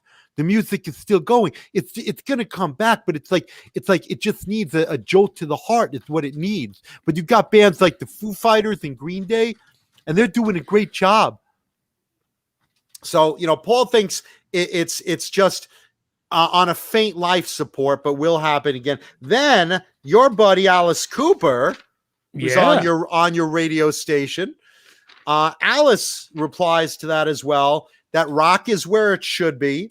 As an outlaw, that's where the rockers are, in their garage now, playing and learning Ozzy Osbourne and Guns N' Roses, prepping for the day where there will be a total resurgence, because it's a rebellious nature from what is mainstream. And what is mainstream right now is hip hop. So here you have guys, they don't care about the money. They're not looking for a record label. They're looking to be rebellious, just like punk was, just like metal was, just like thrash was. And he makes a really good point. Alice, as you know, super intelligent guy, analyzes stuff really well. And I have to agree with him. Yeah, no. And Alice is one of those guys. The funny thing about it is, for a guy who is, a lot like Gene Simmons, he's in his ivory tower and his rent is paid for, in perpetuity. He's still, the first thing you hear from Alice Cooper is, hey, have you checked out this band? He's still a fan. And going back to Paul Stanley, Paul Stanley can sit back and say rock isn't dead, but his Soul Station project is doing Motown songs, 40 and 50-year-old songs that he grew up listening to. So he's not doing anything new, not adding anything new to the pile. Kiss hasn't made a new record in years. So, he can take up for it, but he's not contributing to it. Sure, but his contributions are old. But you look at bands, I think that's older than that too. You look at bands we're talking about, though, like take Dirty Honey or Gizmachi. These guys aren't looking for major airplay on the radio. Although Gizmachi, XM Liquid Metal, send in the request anyway. Yep. But you know what I'm saying? They're not looking for like back in the day. We got to get a record deal. We got to get videos on MTV. We got to get, 100 million records sold. It's not like that anymore. These guys are now going to do it just to be rebellious against today's musical style. Just like in the 50s, Elvis was, in the 60s, the Beatles were. If you talk to parents in the 60s, look at those mop top haircuts. These Beatles, their music is the devil's music. And that's the type of guys you're going to have looking through that, and looking to be that next punk, thrash, rebellious rocker, fuck the money. We're just trying to be outlaws. Alice Cooper's right. I think that's the way that, guys on Frontiers Records are. We're not looking for the big deal. We like making music for the right reasons. We want to be different. We want to express ourselves. We're rebels. Yep. Dirty Honey. Right, Ace? Yeah, Ace is just, again, they're both enjoying the one day that they're going to have these balls with squeakies in them. Let them have their fun. You see Lemmy walking around now. She's had a bad couple of days. She is, I don't know if I don't know if her vision's going or what the deal is. She's going to lay down right next to me. I don't know if her vision's going or what the deal is, but recently at night, she will only literally go out the back door to the backyard. Instead of going into the backyard, she takes like 2 steps out the back door and shits right there. Like she's decided that she's not going out into the yard for it at night. And I'm wondering if her vision is starting to become cloudy and she's afraid she's going to fall into the pool. All right. Hey, look, the dogs get old like people. They're just better than people. She's a good They're just girl. better than people. So I don't want to think about life. Then don't. Lemmy. Then I'm don't. not going to. She's such Then a good don't. girl. She's my baby girl. And we took her, I had to do a little shaving. I watched Saturday's show. Yeah. Yes, I watched Saturday's show. A little trim around the anus, please. Layer it, please, for that on-the-go disco look. Did I tell the story on Saturday about when she sat down for her dinner? So she's in the kitchen and she goes over to, and you know how dogs, they sort of sit down like the Sphinx. They start with their front paw and then sort of plop down. Well, Sure. She's going to sit down and she's trying to put her hind down and she farts and just shit everywhere, just water. Just brown water. It was just, and it looked like a comet trail out of her ass. That's awesome. And speaking of delicious shitty water, Bang Energy Drink, one of our sponsors, delicious Bang Energy Drink. When the timing is always right for Bang Energy Drink, when you need a pick me up, Bang will not have a sugar crash. Bang will give you the boost you want without harming you, without giving you the shakes, the quivers, without that energy crash. Bang has it in 20 some odd delicious flavors and caffeine free and sugar free versions. Bang Energy Drink, always the right time for delicious Bang Energy Drink. Thank you, Bang. Go ahead, Paulie. It's all about timing with Bang. She finishes her burst. Yeah, it was so awesome. And she looked at me like was this the, and then she went and got up and ran away. Like she was so embarrassed. It was beyond, it wasn't about the accident. It was the embarrassment that she shit herself.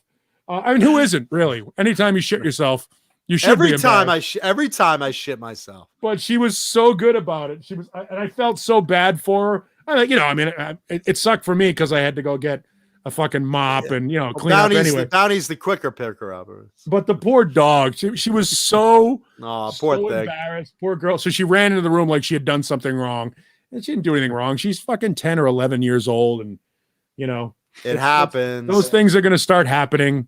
And it just sucks. So, but she's such a good dog and I love her so much. So she's been getting extra toys and extra treats and everything to try and make her life, as good as can possibly be, because she's worth it. Good night, Stephen Franklin. Thank you, man. She's stealing the squeaky ball and running into her pillow now, where she'll just sit there until later. Good night. By the way, thank you. By the way, last week I mentioned, Melrose Larry Green's business card is laying around here somewhere. I found it like right after the show ended. Oh, did you? Yeah. Melrose. That's funny. Melrose Larry Green. There you go. Can't resist. I just thought Geoff T is enjoying a Bang key lime pie right now. One of the newer flavors. That's a great flavor. They just came out with a strawberry kiss, by the way, which is nice. Now, do I get any money for that? Gene Simmons loves Bang energy drink. Don't you, Gene? Not without money. How much money? Nominal fee. That's a nominal fee. Had to lead that build up in there for the air shot that is the nominal fee. What other goofy bands did I find music from this week? Because found the second Brides of Destruction CD, which was kind of neat. Runaway Brides, which is a tough one to find. Oh, that's cool. For the people that don't know who Brides of Destruction was, that was Tracy Gunn's and Nikki Sixx's band that they did when Motley broke up and Tracy left LA Guns. They put out 2 albums. Nikki is only on the first one. However, Ginger from the Wild Hearts wrote some songs on the second one. Both great records. Both better than Contraband, which was yes, another band Tracy belonged to for a short time. And Tracy's League of Gentlemen, which is also a good band. He put out 2 albums. Tracy's great. Tracy's great. He's one of those guys that always is working. It's funny because I think I put this up on Facebook. I had LA Guns on shuffle the other day. And their cover of The Angels, also known as Angel City, the band Angel City, Marseille, which is a song that a lot of people know when they hear it, but they don't know who does it. It's one of those type songs. But that song comes on, and LA Guns have 2 covers albums out, and that's one of the songs they cover. And it's not a song that traditionally you would expect to hear Phil Lewis be able to sing and do well. Phil Lewis is a better singer than I think he gets credit for as well. His range is fantastic. His body of work in LA Guns speaks for itself. And then, of course, he was in the band Girl with Phil Collen from Def Leppard before either of those guys were famous. Because, Phil is also English. For people that don't know, Phil Lewis from LA Guns is English. And they were in a band together, Phil Collen and Phil Lewis, called Girl, put out 3 records that didn't really do anything in this country, but you can find them somewhere. And they're right back there, huh? Yes, they're right over there, actually. You can find them somewhere. They're right in there. This vicinity. Yeah, they're right. I think they're right before Jafria. Yeah. So, but Phil Lewis is a better guitar. He also has a solo album out too, if anybody's interested. And I think he goes under Philip Lewis as his solo album. How will I recognize him? Are you sure it's the right guy? Yeah. And just, again, LA Guns, unfortunately, because of their association with Guns N' Roses and their connection to Guns N' Roses, I think have never been given a fair rap as a band, as a standalone band. Well, you know what it is? They have an outstanding catalog. They came out the same week, right? With LA Guns' first album and Guns N' Roses' first album, and I think that was just weird timing. But I remember the record guy that sold them to me said, "Hey, here's what's new this week. These guys are good. These guys are good. These guys are great. This is, if you're gonna pick up one, Guns N' Roses is the one."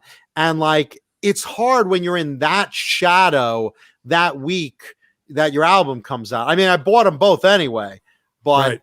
I mean, talk about it's like Farrah Fawcett died the day Michael Jackson died. Right. Hello. Just that timing. Someone's coming back for attention. Tracy's one of those players that is always working. He's a nice guy to work with. It's interesting that you say that because there are some people who believe otherwise. Some people who said that their experiences with him in not Contraband, but the other band that I was just talking about, Brides, the Brides of Destruction, said that it just wasn't going to work because Tracy is kind of a taskmaster and sort of a tyrant when it comes to he's the guy that writes. I think that might be why Nikki walked out of the band too, because writing. Look, if you're Nikki Sixx and you're used to writing all the material in your band, and then you're Tracy Guns and you're used to writing all the material in your band, there are very few. There are very few Lennon and McCartney situations where they're willing to put their egos in the back for a little bit for the greater good. But eventually, it always you can't have You can't have two alphas in a band. It just doesn't work. Let me rephrase it then, because, to be fair, I'm friends with the guy. I've hung out with the guy. No, I love him. I think he's great. Yeah. But to be fair, both of us know him. We've never worked with him. So let me revamp my statement to be fair, because maybe I'm off. Maybe he's great to be friends with. Maybe he's great to hang with. Maybe he's not as good to put together an album with. Maybe. Again, egos might clash, abilities might clash, jealousy. Who knows? He's a great player. He's a great guy. But to be fair, Paulie and I have never physically worked with him to put together an album. Just saying. Why not? Because I have no talent to bring. I have no talent. At least Paulie could sing. All I could do is make the guy laugh. I have no talent. I talked to him one time. I called into Paul. Do you know Dean Del Rey? Dean Del Rey? Mm-hmm. I know Marina Del Rey. Is Dean Del Rey his air name? He's a comic. No. I thought you might have been talking about Dean DeMilio, who is one of the guys that Iron Man is a comic. Now, Dean DeMilio is one of the guys that was a producer for Tom Lakis. That's why I was asking. Oh, okay. Tom Lakis. Yeah. No, Dean Del Rey is a comic, and anyway, I don't know him. He did a live podcast. This was like 5-6 years ago, and Tracy was his guest, and I called up and got to talk to them for a few minutes. And he was really nice. It was interesting because when I first saw LA Guns the first time they rolled through Boston, they played a place called the Channel, which was a very famous Boston club that's no longer there. And I remember the record guy. I might have told this story on Saturday or one of these other nights. The record guy made it clear to me. He goes, "Look, when you go in, don't say anything about Axl. Don't say anything about Guns N' Roses. Tracy will lose his shit, and they will not play tonight." And I was like, "Jeez." Oh, this is 1988. This is literally fresh. When the records. It's really fresh. It's literally fresh, and they both just put the bands out. And at the time, Guns N' Roses are opening for Aerosmith around the country, and LA Guns is playing like a fucking Sunday night at the Channel at the in Boston. Rainbow. Yeah, so at a place that holds like 1,200 people. So I'm sure there was a little bit of that professional bitterness that we all have. Sure. I mean, my arch enemy is a guy named Lou Brutus. Who is on Brutus. Lou Brutus and I are we couldn't be better friends. We've been friends for 30 plus years, but every time there's a job opening, Lou gets it and I don't. Or there's every time Olive Oil's legs are open, Brutus gets it and I don't. And we're good friends, but it's like one of our jokes. Our biggest joke was like, "I'll get you, Lou Brutus," that kind of shit. And we treat it as a joke because what else are you going to do? We work in radio. How serious can it be? But musicians are notoriously sensitive. And when one guy says, "Hey, didn't you used to be in that band?" and that band is now fucking massive. I'll give you a great example. Yeah. I'll give you a great example. Somebody had I mentioned Joe Stump earlier, who's a fantastic guitar player in his own right. And he's in Alcatraz now. Nice. What did he do? What do you mean? What did he do? He's on guitar player. Alcatraz. He's a guitar player. With The Rock. I see what you did there. So why they call him Stump? Did they amputate his penis? What's his name? So Stump is in Alcatraz now, and he's put out a bunch of records and 10 to 20. Has had a very nice career for himself. Was in a band called Trash Broadway back in the late 80s. And is a I've fantastic heard of that band. Yeah, and he's a fantastic Broadway. He's a fantastic guitar player in his own right. But he went to the Berklee School of Music, and his roommate was this guy named Steve Vai. And no matter how good you are, I mean, if that's your roommate, that guy. I mean, it's not like that guy has done a couple of notable things. He's so good. John even has a reference photo next to the microphone. in case his name has ever come up. He's like, "Look!" Yeah, look what I have. Thank you, Michael. The sad part about that is that no matter how good you are, he's always going to be, "Hey, you were the guy that roomed with Steve Vai," and I think that's Tracy Gunn's. That's his lot in life. Hey, weren't you originally in Guns N' Roses? It's like the LA Guns. It's the nightmare. It's the nightmare that Dweezil Zappa wakes up to every morning. Yeah, you're Frank Zappa's kid. As great a guitar player as Dweezil Zappa is, Frank Zappa is one of the greatest guitar players in the history of music, and nobody knows it. Well, the greatest musicians overall. Because he's fucking Frank Zappa. And he's weird, and the public just doesn't know anything other than just don't eat the yellow snow. We can jam in Joe's garage. Yeah, one of the most difficult things about, I imagine, being Tracy Guns is that LA Guns predates Guns N' Roses. LA Guns existed before Guns N' Roses, and then split up, and then got back together, and then split up. They had a couple of different lineups before there ever was a Hollywood Rose or a Guns N' Roses. There was an LA Guns. So it's got to suck for Tracy, a guy, again, who slammed in the clubs, did his thing, was about to have his moment, and then saw guys who came behind him leapfrog him, kind of like being in London. You know, you're like Nader the Priest, and you're sitting there going, how the fuck is everyone else famous and I'm not? Bozique says, I love the fact that Graham Bonnet hired Joe Stump to play Yngwie's stuff in Alcatraz. Sure, because Joe is an Yngwie disciple. There's no doubt about it. If you listen to any Joe Stump material, he comes right out of the Yngwie school. He plays a fucking yellow cream Strat with scallop necks. He loves Blackmore. He loves Yngwie, and that's how he plays. So he's the perfect guy. It's like getting a guy like Vito Bratta to play, or Bart Walsh to play Eddie Van Halen's parts. That's what he does. Yeah. He's a disciple. And by the way, Blackie Ted brings up Steve Vai in the Crossroads movie was awesome. He was. Also, someone asked earlier, I forgot to answer this. Someone asked earlier if I have a Crossroads guitar or one of the Crossroads guitar types. I don't. I like it. I like the red sparkle with the maple neck and the chrome Floyd. I don't have one though. It's interesting. I do not have one. It's interesting because it's Vai.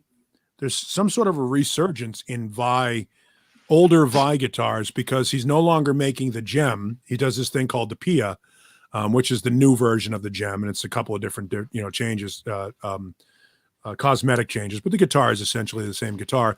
But I've noticed that Charvel is now putting out a green Meanie again. It's the green, that neon green guitar that Steve had in the first David Lee Roth videos. That was based on a Charvel that he borrowed from Grover Jackson and painted that neon green color. And Grover Jackson himself made 36 green Meanie replicas in his shop in GJ2 guitars. And you're seeing now Charvel puts out that Jack Butler, quote unquote, signature model. So for whatever reason, and I don't know what it is, there's this resurgence in interest in pre-Ibanez Steve Vai guitar replicas or tribute guitars. And I'm not sure what brought that pendulum over, but for whatever reason, it's there now. Well, I showed on the show a few weeks ago that pink sparkle bound dot neck Jackson Soloist that Vai used for his Kaler endorsements. Sure, and that was during his Alcatraz days. Yeah, or probably right before he signed up with David Lee Roth. Around that time, for whatever reason, there's. And it happens. It goes in phases, in waves and stuff. You'll see the Randy Rhoads Concords will come back for a while. They'll see a bunch of different knockoffs of those. And now that Dave Mustaine is with Gibson, you're going to see much more angular Gibson, V's that look a little bit more like V's, the yeah, those V's are going to look a little different than this traditional flying V. And it's just a matter of, whatever the tendency is. And it seems like shredding guitar or shredder guitars, the 80s guitars, are coming back. And thank you, Eddie Van Halen, for putting out that version of the EVH 5150 guitars, which look like the old Kramer Berettas, which has caused Kramer, Gibson, to resurrect the Kramer brand and bring those guitars back, which has caused a bunch of other companies to start making those sort of 80s guitars again. And that's great. Yeah, the Night Swan Aztec they just reissued. Sure. The Aztec's a rare paint job that was on the Vivian Campbell Night Swan, which was technically developed by Buddy Blaze and Vivian Campbell. But now it has an R2 neck, which makes it more playable.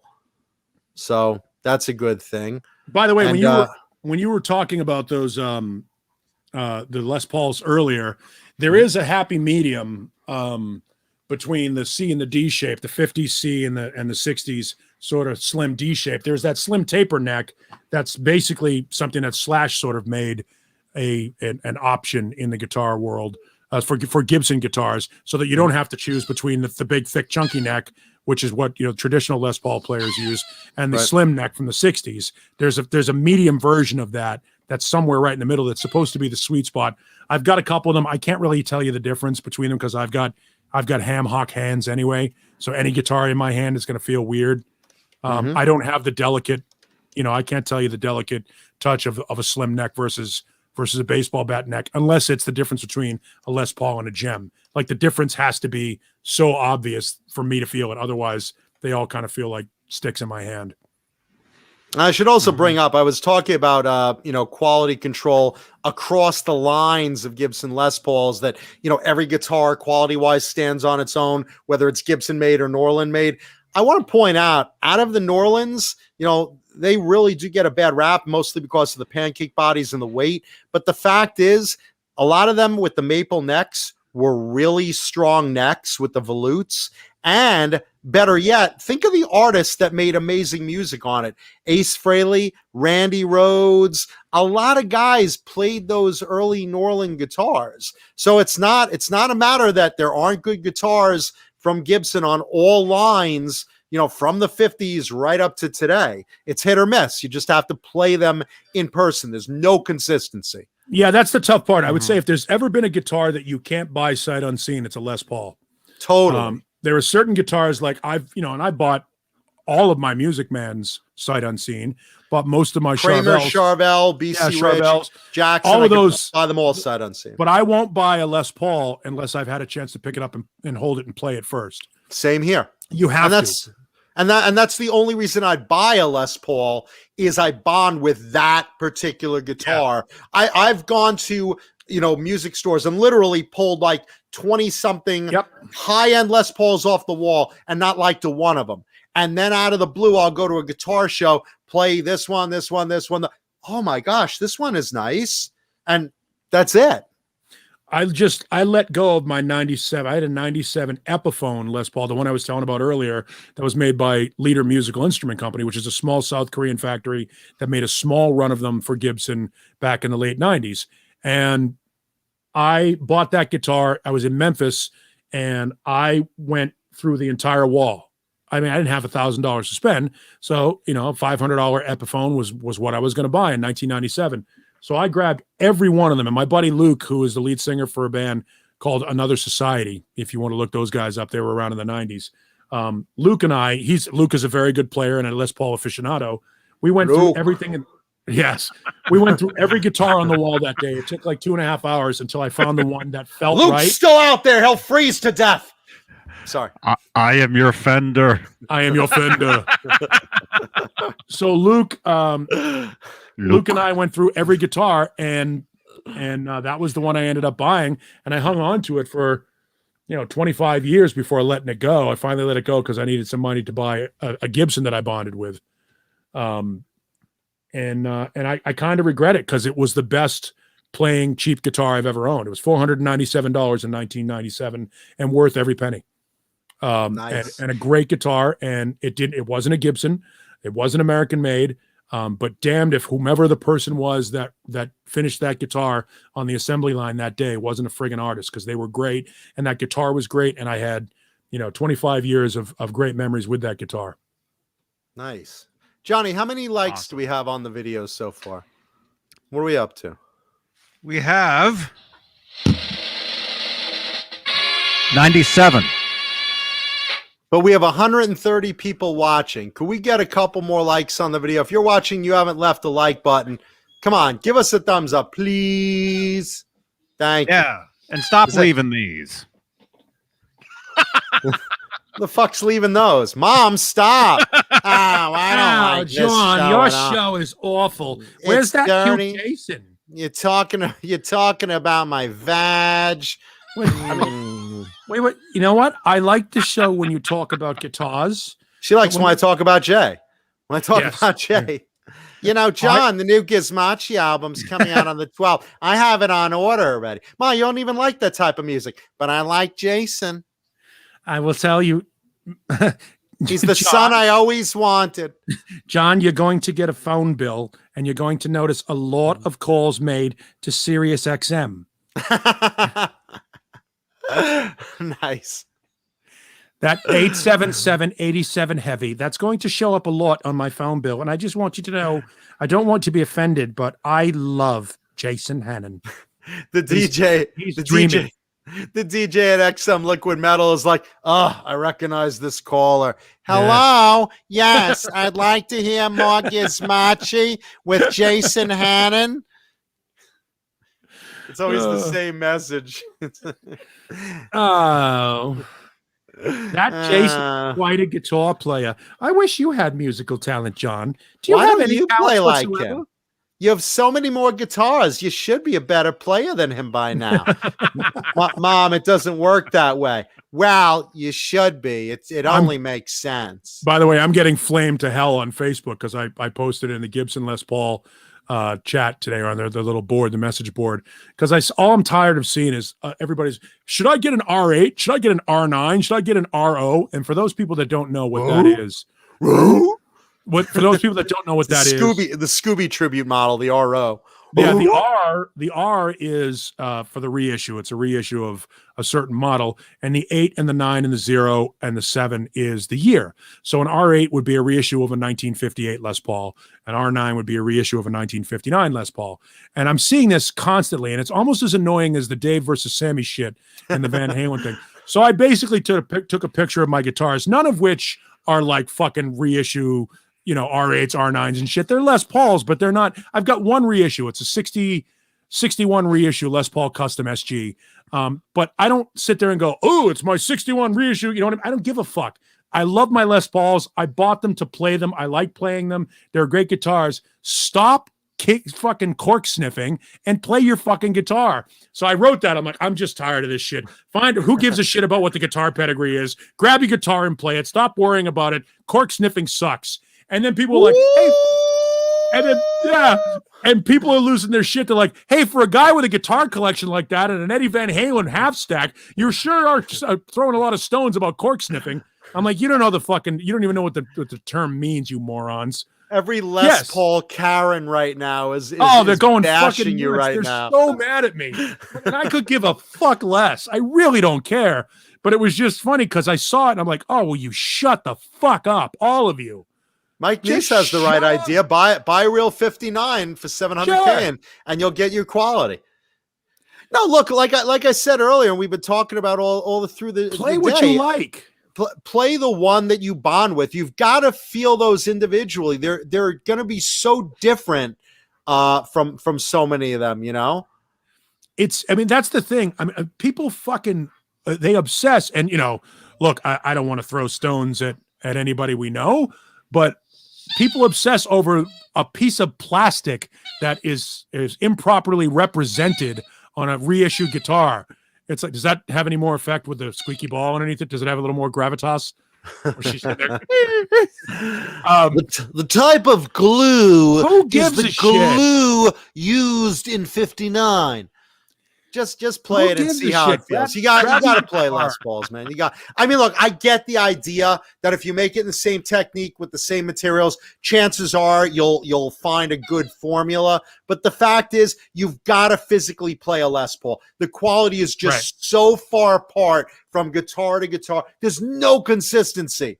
By the way, the chat is incorrect. I'm not talking about David Nesdahl at all. David loves his guitars, and he has he's an expert and does his thing, and that's not who I'm talking about. And we love Dave. Yeah, I'm talking about anybody that sits there and they pick it up and they're like, oh, let's see here. This is clearly the Jimi Hendrix tribute. Unfortunately, these knobs are not vintage correct for that thing. Who gives a shit? Pick the fucking guitar up. Incorrect knobs. Because the knob. No, say it isn't so, Rutherford. Say it isn't so. Oh! and like this thing here, yes, it's a Jimi Hendrix Strat. Guess what? It was built by somebody. It's not a real Fender Jimi Hendrix Strat. Does it have the neck plate with Jimi Hendrix's picture on it? Yes, it does. But is it a Jimi Hendrix Strat? A guy named Chris Hyatt built this. He does a Jimi Hendrix tribute show, and it's fucking awesome. This guitar, it might be $200. I think I paid $200 for this guitar. It might be worth $400 because it's got Seymour Duncans in it. That's it. Who gives a shit? Who gives a shit? Flop-de-doo says the glue in the 50s came from a certain breed of horse. That's the next offering. That's the next offering they're gonna do. They're gonna have Gibson have you pick out your horse that you pick your glue from. It's like the Palomino. No, the Pinto. The Pinto over there that's galloping away. Stud. That's the one I'd like to. Yeah, that's the one I'd like slaughtered for proper glue for my replica. Oh my god! Who gives a shit? If the guitar works when you plug it in and you like it and it feels good, yes. Fun Metal and Thrash Riffs brings up a good point. It's a broken guitar. It's upside down. Can't play it. Quentin actually brings up a better point. Remember, Eddie Van Halen's piece of shit guitar was like $250. Yep. It's all in the fingers of your tone. Yep. But look. Fact is, with Les Pauls, as good as they make them, as right as they make them, as properly, time period correct, technique correct, material correct, you've got to play a Les Paul before you should buy it. You should feel it in hand, listen to the tone, feel the playability for you, because they're few and far between in similar quality. Really. I don't care if it's 12 grand, 200 grand. You could get a 59 Les Paul that plays amazing, and you could get a 59 dud. I've seen it. Yep. No, I mean, they exist. It's a matter of nothing. When you're dealing with wood, all wood is somewhat the same and yet different, depending on who the craftsman is that glued that neck in that day, or, who cut, when you're talking about hand shaving a neck, the dimensions on a 50s neck for, one 59 Les Paul and another 59 Les Paul could be off, a quarter of an inch based upon how that guy with the planer shaved that neck down that day, how many strokes he used, how sharp the blade inside the planer was. all of that shit. Welcome to our Wadcast. Yeah. I just depends on. I hate that stuff. Jizz jerking off? No. You meant the other thing. We all love that. Everybody jerk off. Everybody. No, look. The thing. Rick just ran off to jerk off. He's like, "Oh my god, I gotta jerk off." Here's the thing. Turn off the Beane show. John, how many guitars do you own? A lot, right? Over 300. Over 300. Right, so over 300 guitars. And you play them, and then people, how is it possible? How is it possible to play 300 guitars? You take rotate. You take out 10 or 12. You play them for a while. You put those away. You take out a couple. Literally more, what I do. Literally what I do. So that's what they're made to do. Art is made to be hung on a wall. Mm-hmm. Guitars are made to be fucking played. So play them. And don't get me wrong. There are some guitars like the original 59 that's worth $700,000. Yeah, you want to be careful with that guitar, but you still want to play it. It's like having a great pair of sneakers you never wear. What the fuck's the point?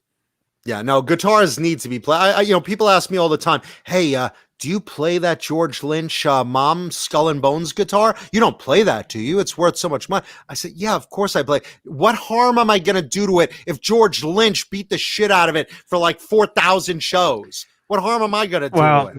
Don't keep it on a stand. Yeah, well, we don't want that to happen of what happened there. But Cameron, it took a dive a couple days ago. Busted right off. Yeah. And Johnny was like, "I'm gonna bust a nut. I'm gonna bust a nut." Oh no, the guitar fell, and then Japanese he busted it up the nut. That's the Japanese. Yep, Japanese neck. Yeah, that's the one everybody wants. Yep, that sucks. Now Johnny wants one too. Well, Johnny, good news. You can sell yours. Johnny, you could sell yours too as a travel guitar. It's a travel guitar now. That is the Les Paul of Eddie Van Halen guitars right there. Because Les Pauls are notorious for exactly what just happened to Johnny's Eddie guitar. That happens a lot. It's true.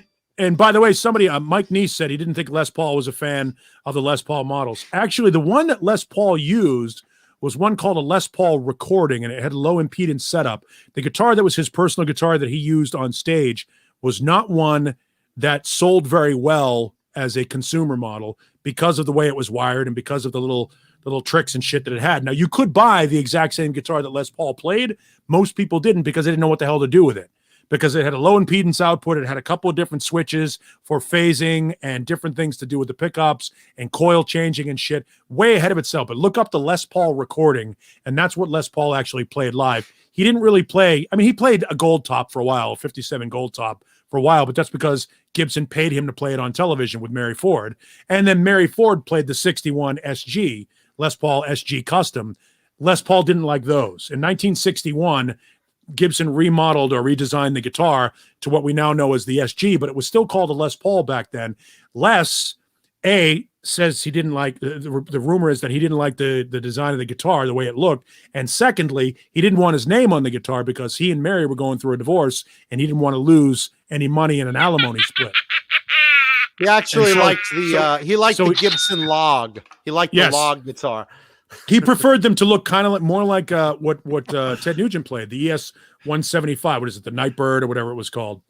Birdland, excuse me. The Birdland guitar is what Les Paul preferred. A solid log in the middle of it with two semi-hollow bodied wings on the guitar was what he built originally. And that's kind of like what the Les Paul recording ended up looking like. But he did like the actual Les Paul. He didn't like the Les Paul SGs. And that's why when Gibson changed them and made them the Les Paul SG, they took Les Paul's name off him in 1963. But 61 and 62, they were still calling them still Les Paul, right? Yeah. And Bozique, yes, that is the guitar. That is the guitar that you gave me, man. It's my favorite guitar too. And you're right, Bozique. It was more about the divorce. It always is, man. Yeah, he was trying to keep from Mary Ford getting money from him in that divorce. It always is. Shift gears with me for a minute. Paulie, what do you think of Judas Priest's album Turbo? I love it. I think it's a great example of Judas Priest jumping on the glam metal bandwagon. But I like it because they did a good record. I don't care that it's not traditional Judas Priest. They went outside of what it would be. It just shows the diversity and the range and ability of the band. Judas Priest could make a speed metal record. Judas Priest could make a progressive metal record, and Judas Priest could make a hair metal record. And Turbo was a hair metal record, and it was a great hair metal record. So I like it. Stuff. It's literally one of my favorite Priest albums. Sure, and I think there's a lot of good stuff. I think that it is. It really is. It was the soundtrack of one of my summers. But the thing about it is, because they introduced keyboards into that album, a lot of people are like really, really calling that their worst album. It was more guitar synthesizer. It was not their worst album. It was not their worst. Their worst album is Nostradamus. Keytar. The worst album is Nostradamus, followed probably closely by Ram It Down. Ram It Down wasn't a great record. It wasn't a great record. It was okay. I like the title track. They had but it has that awful cover of Johnny Be Good on it. They went from, keep in mind, we talk about this a lot. Bands have they're all awful. Yes, of course. No, they're great. Priest is great. If you go, every cover of Johnny Be Good is terrible. Oh yes, yeah. The original is awesome. The original is awesome. And of course, Marty McFly's is awesome. But yes, you're not ready for that. Your kids are going to love it though. But we talk about bands going through a run, like a 3 or a 4 album run, where they are in the sweet spot. Lemmy had the runs. Yes, Lemmy definitely had the runs. It was a sweet spot on Saturday. Did you see what Ace just did? He just knocked that ball out of my hands. Fucking dick. Better than knocking guitar off the stands. Yes, absolutely. So 1980, you get Judas Priest's British Steel. 81, you get Point of Entry, which people don't like. A lot of people don't like Point of Entry. I think it's a great record. I think it's a great record. Then you get Screaming for Vengeance.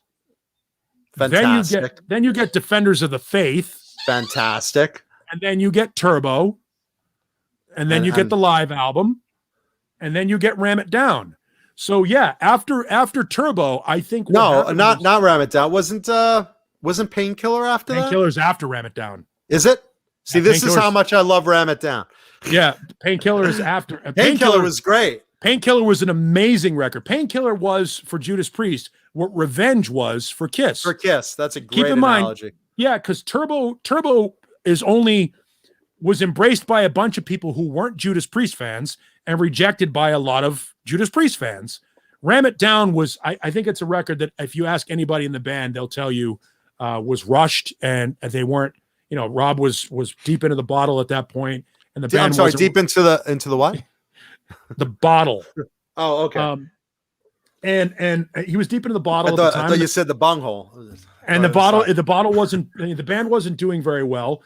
And then after, this is right around the time that Rob started hanging around with Phil Anselmo. Painkiller comes out, and Painkiller, to me, if Painkiller had come right after Defenders of the Faith, perfect. But I'm all right with them going and doing the Turbo record. I think Turbo is a great record. Whether or not it's Judas Priest, it's still a great record. It also happens to be Judas Priest. I think, first of all, Turbo Lover is one of those build-up songs that you want to drive fast to. Like, Another Thing Coming, in my eyes. That's how I see it. Turbo Lover, it's like it just builds up and builds up and builds up. And this is one of those songs you're like screaming while driving at 100 miles an hour. I love it. Then Reckless is good. Out in the Cold, I think, is a great song. Parental Guidance was a fantastic song. I love most of that album. Yeah. And again, right in my sweet spot. And I'm not saying it's as good as Defenders of the Faith. I'm not saying it's as good as a few others, but in the top 5 of Judas Priest albums for me. But I know so many people, and it surprised me, really hate that album. Quick, your top 5.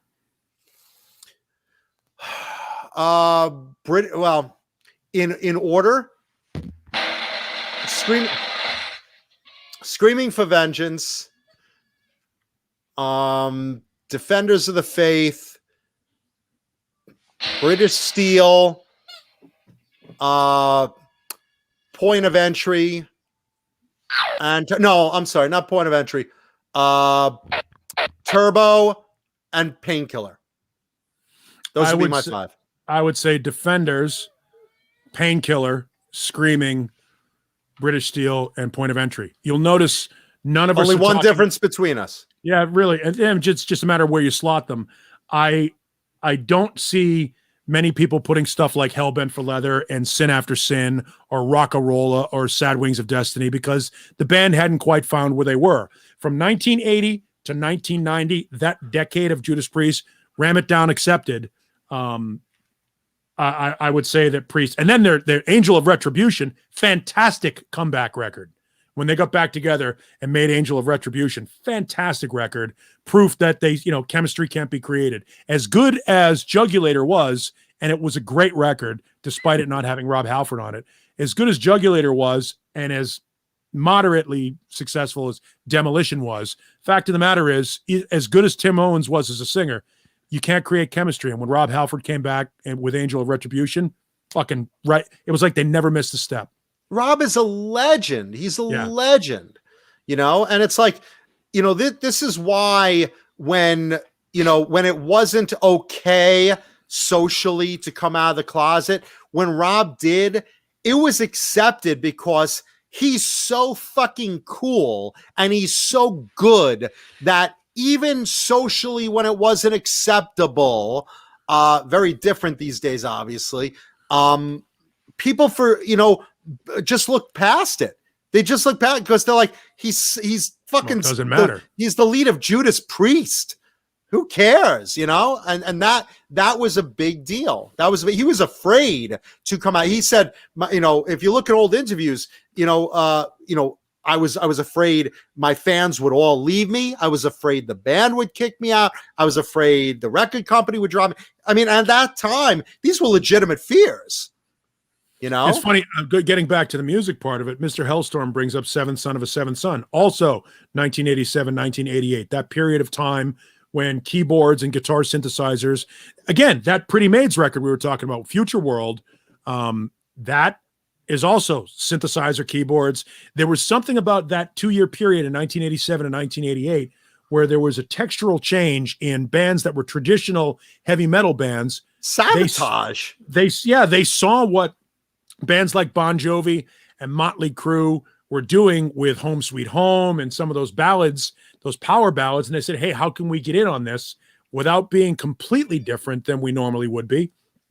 And they started putting keyboards and guitar synthesizers in their songs, and Maiden and Priest pulled it off. Oh yeah, and Queensryche. You know, these bands started making records that were, look, it's funny when a band is a certain style of band, like, you know, we'll use Danger, Baton Rouge, that sort of, you know, LA, almost sleaze, almost glam, hair metal band, and then a traditional heavy metal band like Priest or Iron Maiden or Queensryche comes in and they make a better pop metal album than you.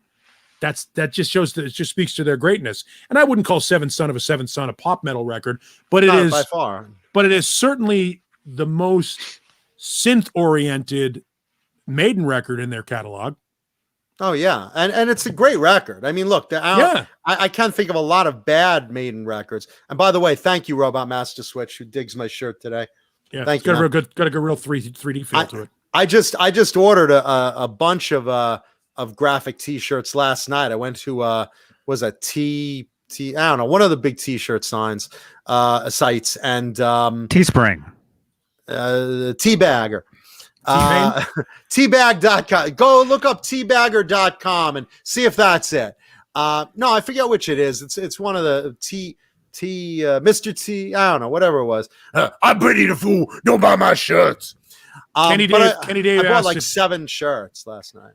Kenny Dave asked, can you imagine keyboards in AC/DC? No, but AC/DC certainly did put a lot of reverb and chorus on records in the late 80s to sort of change their sound. If you listen to Fly on the Wall and Blow Up Your Video, they don't sound like traditional AC/DC records. There's a lot more reverb and chorus and a little bit more polish on those records than on any of the other AC/DC records. So even AC/DC, even though they didn't put keyboards in their music, they did change their sound texturally a little bit to fit in with that style. And they even did the cartoon mascot with the fly on the whole Fly on the Wall record. That's a great record in hindsight, but at the time, take Fly on the Wall and then take For Those About to Rock and put them next to each other, and you'll hear 2 totally different sounding AC/DC records. Mm-hmm. Oh, yeah. And also chorus, like the chorus effect will mimic keyboards. Yes, it gives it a round sound, a round, you know, full. I don't want to say an echoey sound. Wet. Yeah, and it's like a wetter sound. Yeah. Like yes. Yeah. It fattens things up and it gives it a little. It gives it a nice a depth. You know. Speaking of wet and deep, Renus wants to know what's a blumpkin. It's when you combine blueberry and pumpkin into a pie. That's a blumpkin. My mother right now is watching. Oh, well, that sounds delicious. I'm going to call Pathmarket. I'm going to call the supermarket and see if that's blumpkin. Yes. Do you have blumpkin? Can I have a blumpkin at my house? I would disagree with you, Renus. Fly on the Wall is a great fucking record. It may be the heaviest. It may be the heaviest AC/DC record in their catalog.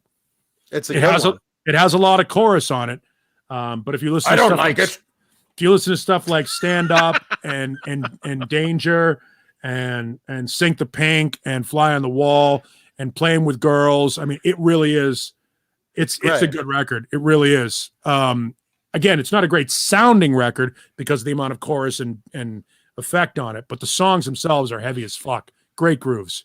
Oh, Mike Rogers saw the '88 tour. They were hot as pistols back then. Yeah, it was a great tour. They did Who Made Who for the what's that Stephen King movie? Maximum Overdrive. Maximum Overdrive, yeah. Yeah, so that was hot. Yeah. Really, and there's a couple of instrumentals on that record, on the Who Made Who record, that don't show up in any other AC/DC records. Why is that? Because they were trying to cash in to do their commercialism. It's trash. That guy hopping around in his underwear, foolish, stupid. I don't like it. Renus is hung. Blow Up Your Video is also a great record. The only record from AC/DC that I'm not a huge fan of, I'm not a huge fan of Ball Breaker. And the one that came after that, Stiff Upper Lip. I think Stiff Upper Lip might be the weakest overall AC/DC album. That said, it's fucking great. I was about to say, it's the weakest. It's weak, but it's not bad. No, it's just if something has to be, if you look down the 18 AC/DC albums, one of them has to slot in at number 18, and I think Stiff Upper Lip does. Do you think Angus ever regretted his schoolboy uniform choice? I do not, because first of all, it's a signature look, and he's well known for it. It's a merchandisable look, and he's cool up on stage. The other guys are wearing hot leather pants. He's running around under hot spotlights being cool. So, you know, you don't realize how hot it is on a stage until you've been under all those spotlights. You're roasting. Why do you think these guys end the show without shirts, dripping sweat like they ran out of a pool? Because it's hot. Yeah, no, I mean, that's one of the things that I think as a fan you probably don't appreciate is when a band is on stage for 2 hours under those lights that throw that kind of heat. The amount of dehydration that happens, the amount of exhaustion that happens, for a guy like Angus Young, or, you know, a front man like David Lee Roth, or a band that runs around on stage as much as Rat did, or some of these other bands did on stage, it really is exhausting after 90 minutes. And Angus is said to lose between 7 and 9 pounds on stage a night. Think about that. The amount of fluid loss. He has to rehydrate in between. He's tiny. He's emaciated not because he's emaciated. He's emaciated because he just can't stop moving. You know, Cover You in Oil is all right. Bozique, it's a pretty good song. Yeah. Cover You in Oil. Yeah, it's a pretty good song. Again, I think my two least favorite records overall are Stiff Upper Lip and Ball Breaker. And yes, 70s AC/DC is unassailable. Except Love Song. Love Song is a bad song. It didn't. It's the reason why it never made it onto a record. It didn't fit. That's the thing about that song. And we've actually talked about that one on the show a few months back. I remember. It's the one song they even regret writing. Yep. I mean, it just didn't fit. It's on the Backtracks box if you're looking for it. And it's called Love Song, and it really just. You know, here's the thing, and I haven't picked it up yet. I should get it. Beane was in a band called Fraternity before he was in AC/DC, and they put out a box set of Fraternity's albums, including a live record. And I think that was something that was left over from Fraternity, something that Beane was trying to see, would this work in AC/DC? And the answer is an unequivocal no, it does not. They can't all be winners is the bottom line. Even with a band that has a formula that always comes out with good, consistent product over like 40 years or something? Yeah, 50 years or whatever they are. 45 years. AC/DC has written exactly one song that I would leave off of a playlist, and it's Love Song. Everything else, man, even Crab City and Blue is hilarious. You know, some of the other tracks. Big Balls. Big Balls is great. Squealer is great. Ain't No Fun Waiting Around to Be a Millionaire is great. Night Prowler is great. I mean, even some of their lesser known songs. A Lot of Rosie. I mean, just you can't. Rock and Roll Damnation, Rock and Roll Singer. Even their filler stuff sounds good. Oh yeah, things like Night of the Long Knives on For Those About to Rock. Fantastic. Brain Shake is great. Landslide is great. The worst song on Back in Black is Let Me Put My Love Into You, and it's still better than the best thing Disturbed will ever write.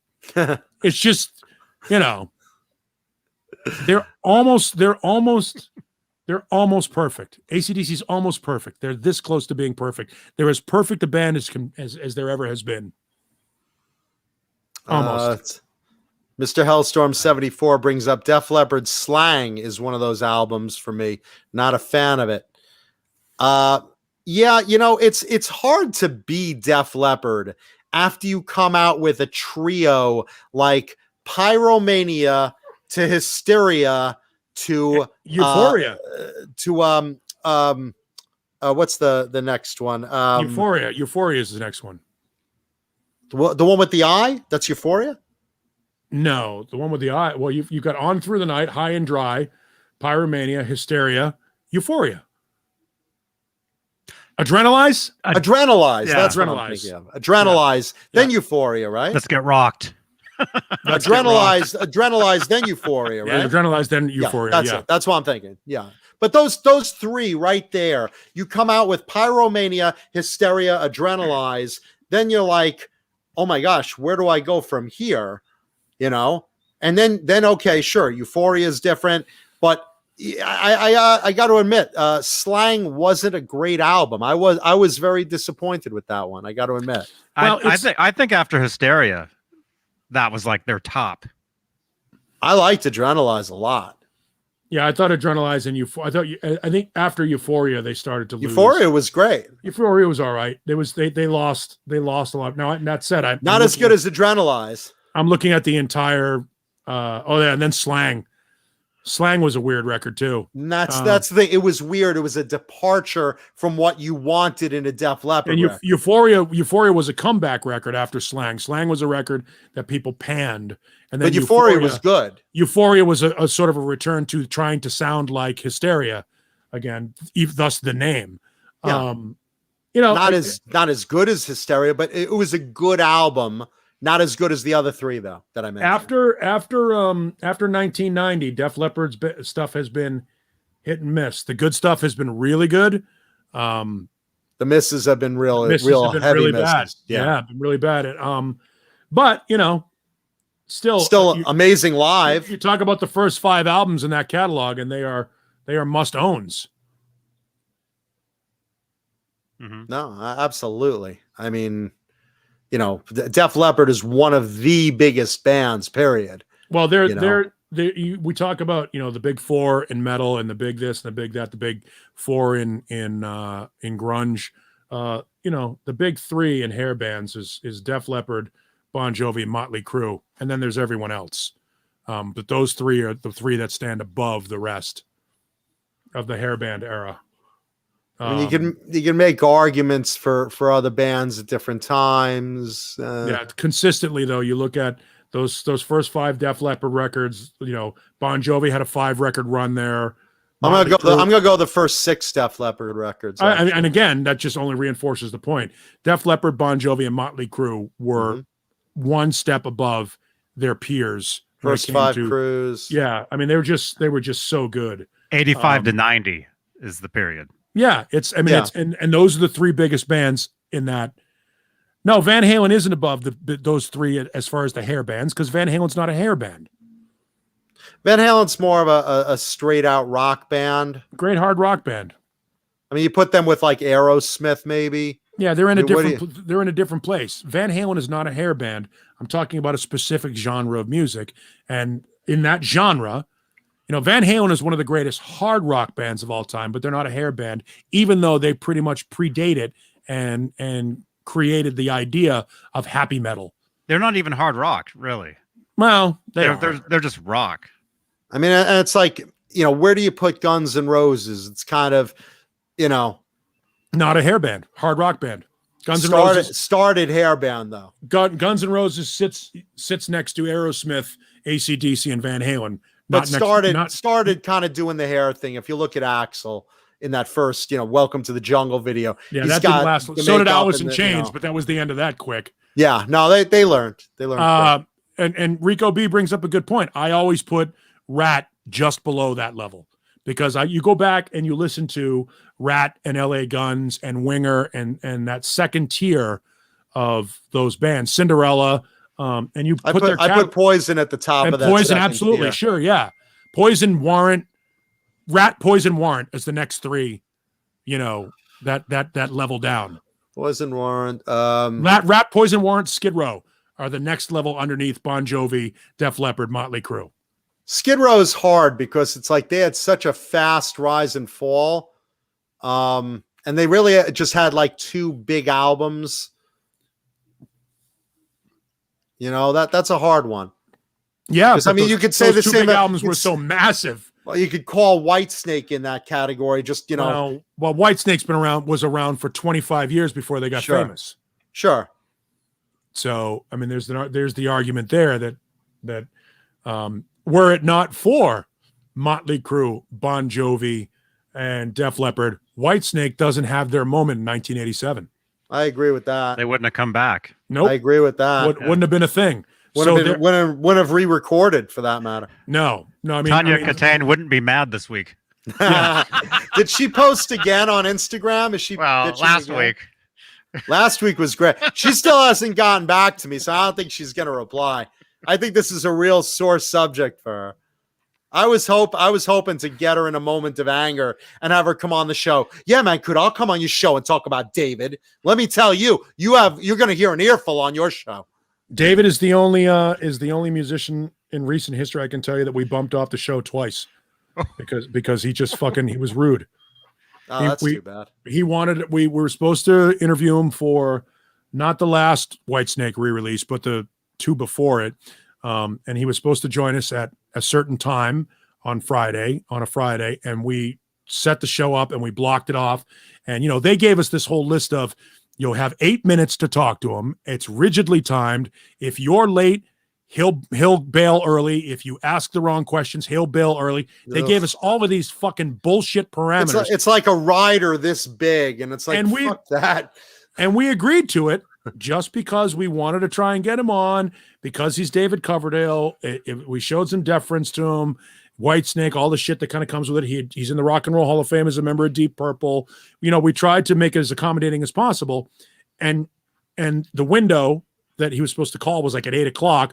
At 8:10, we went, fuck it. We're moving on with the show. We moved some things around to try and accommodate him because we figured he was going to be late. By the time 10 minutes rolled by, we're like, well, look, they sent us this whole thing that they're not adhering to it. Fuck him. So we get a email from the publicist people that are setting up his radio tour. It says, well, he's doing more radio interviews next Friday. Do you want to reschedule? Okay, let's do this. Let's reschedule. Let's trade it. All right. Well, he's going to be there at 7 and he's going to do this at 7:08. I'm like, fuck David Coverdale. We're done. So they called us back and said, well, would you like to reschedule? We said, no, good luck. Have fun. We gave him 2 shots, and you try to be as accommodating as possible. But if you're going to give us a parameter, if your publicist is going to say, this artist will only talk about these questions and only deal with this and only do that, and threaten to hang up on us or threaten to pull the plug or threaten this shit, and then you don't have the common courtesy to show up when you say you're going to show up, fuck you.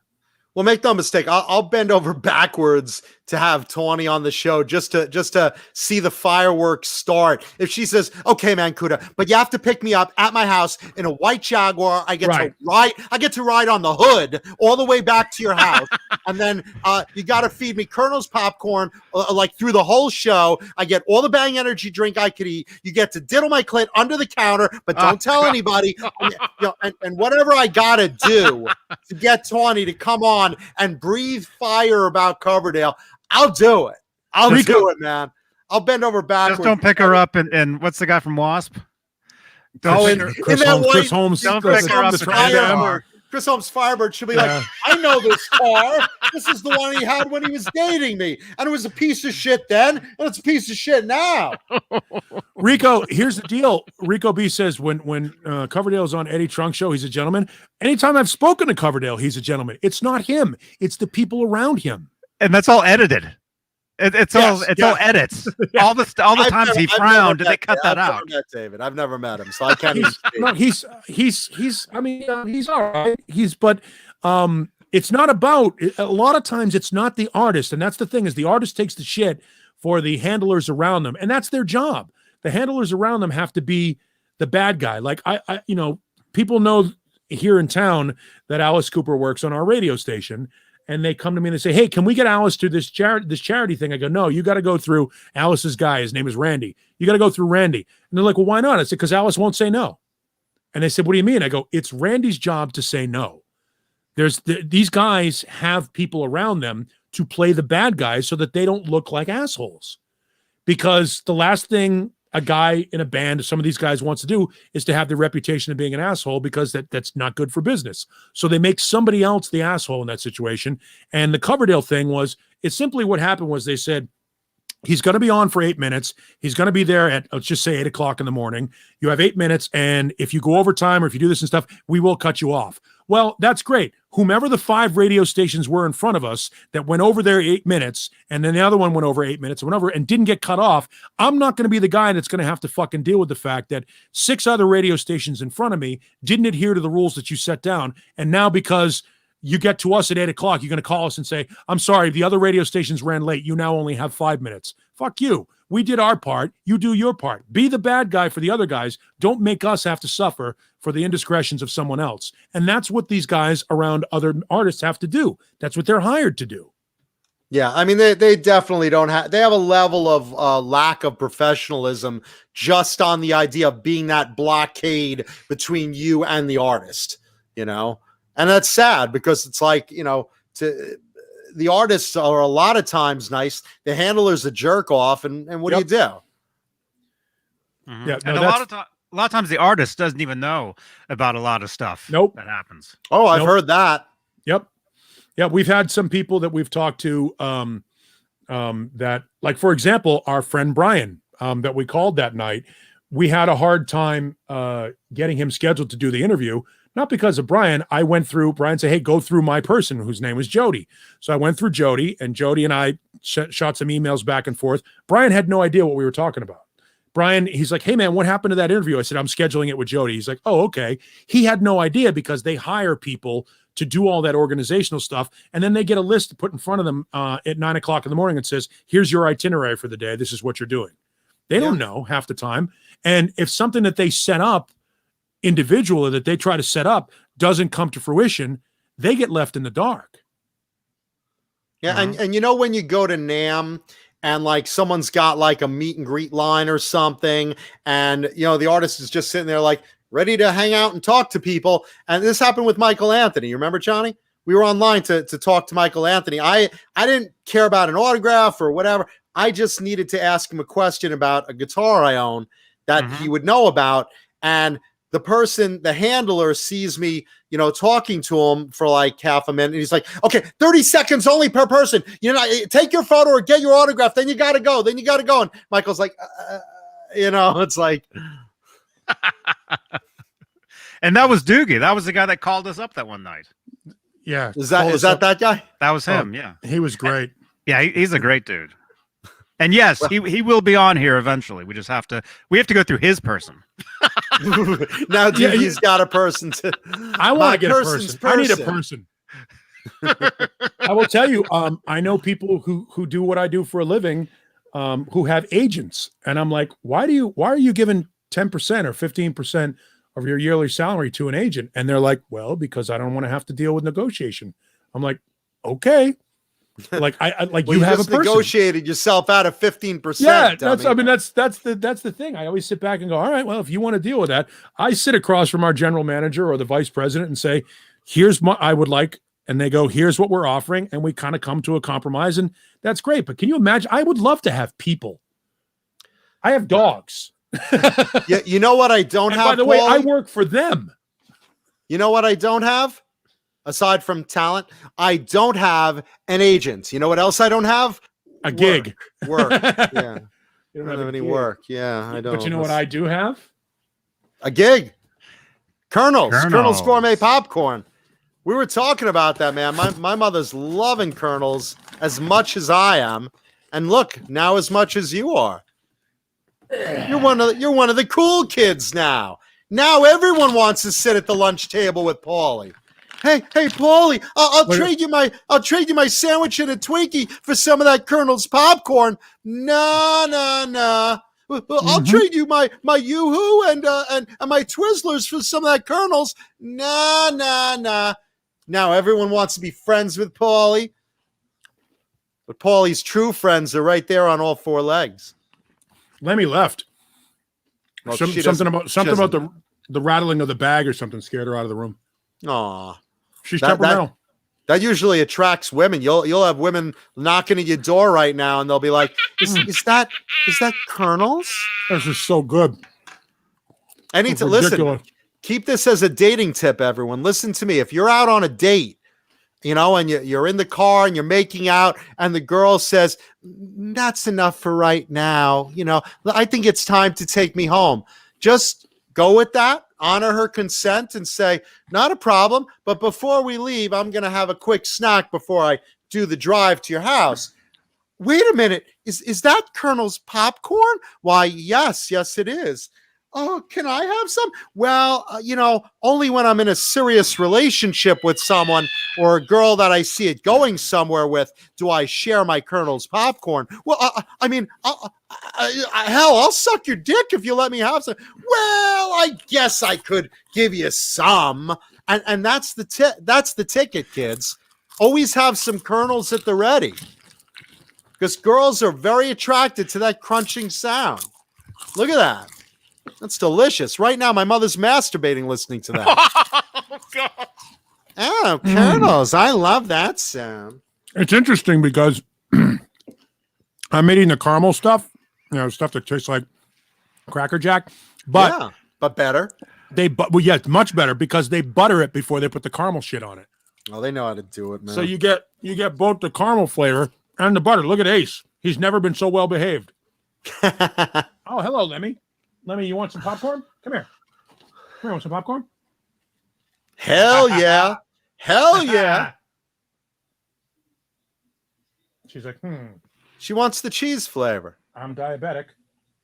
Which one are you giving? Are you offering the cheese flavor? No, I gave her the caramel flavor. I'll give her the cheese flavor. She'll like the cheese flavor. I haven't opened the cheese flavor yet. Well, isn't that Chicago mix? So which one you're in? This is just a caramel. Oh, you're in the straight caramel. Yeah.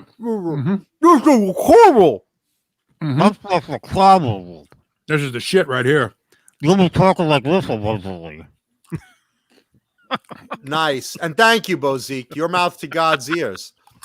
I usually show up at the Comedy Store. I'm like, hi, can I get on stage? Yeah, and here's your mop. $7 an hour, Mancuda. Not $1 more. Nah.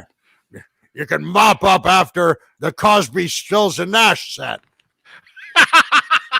You could pick up my sweat with your mop, Mancuda. Or should I call you Mop Cuda? I gotta stop.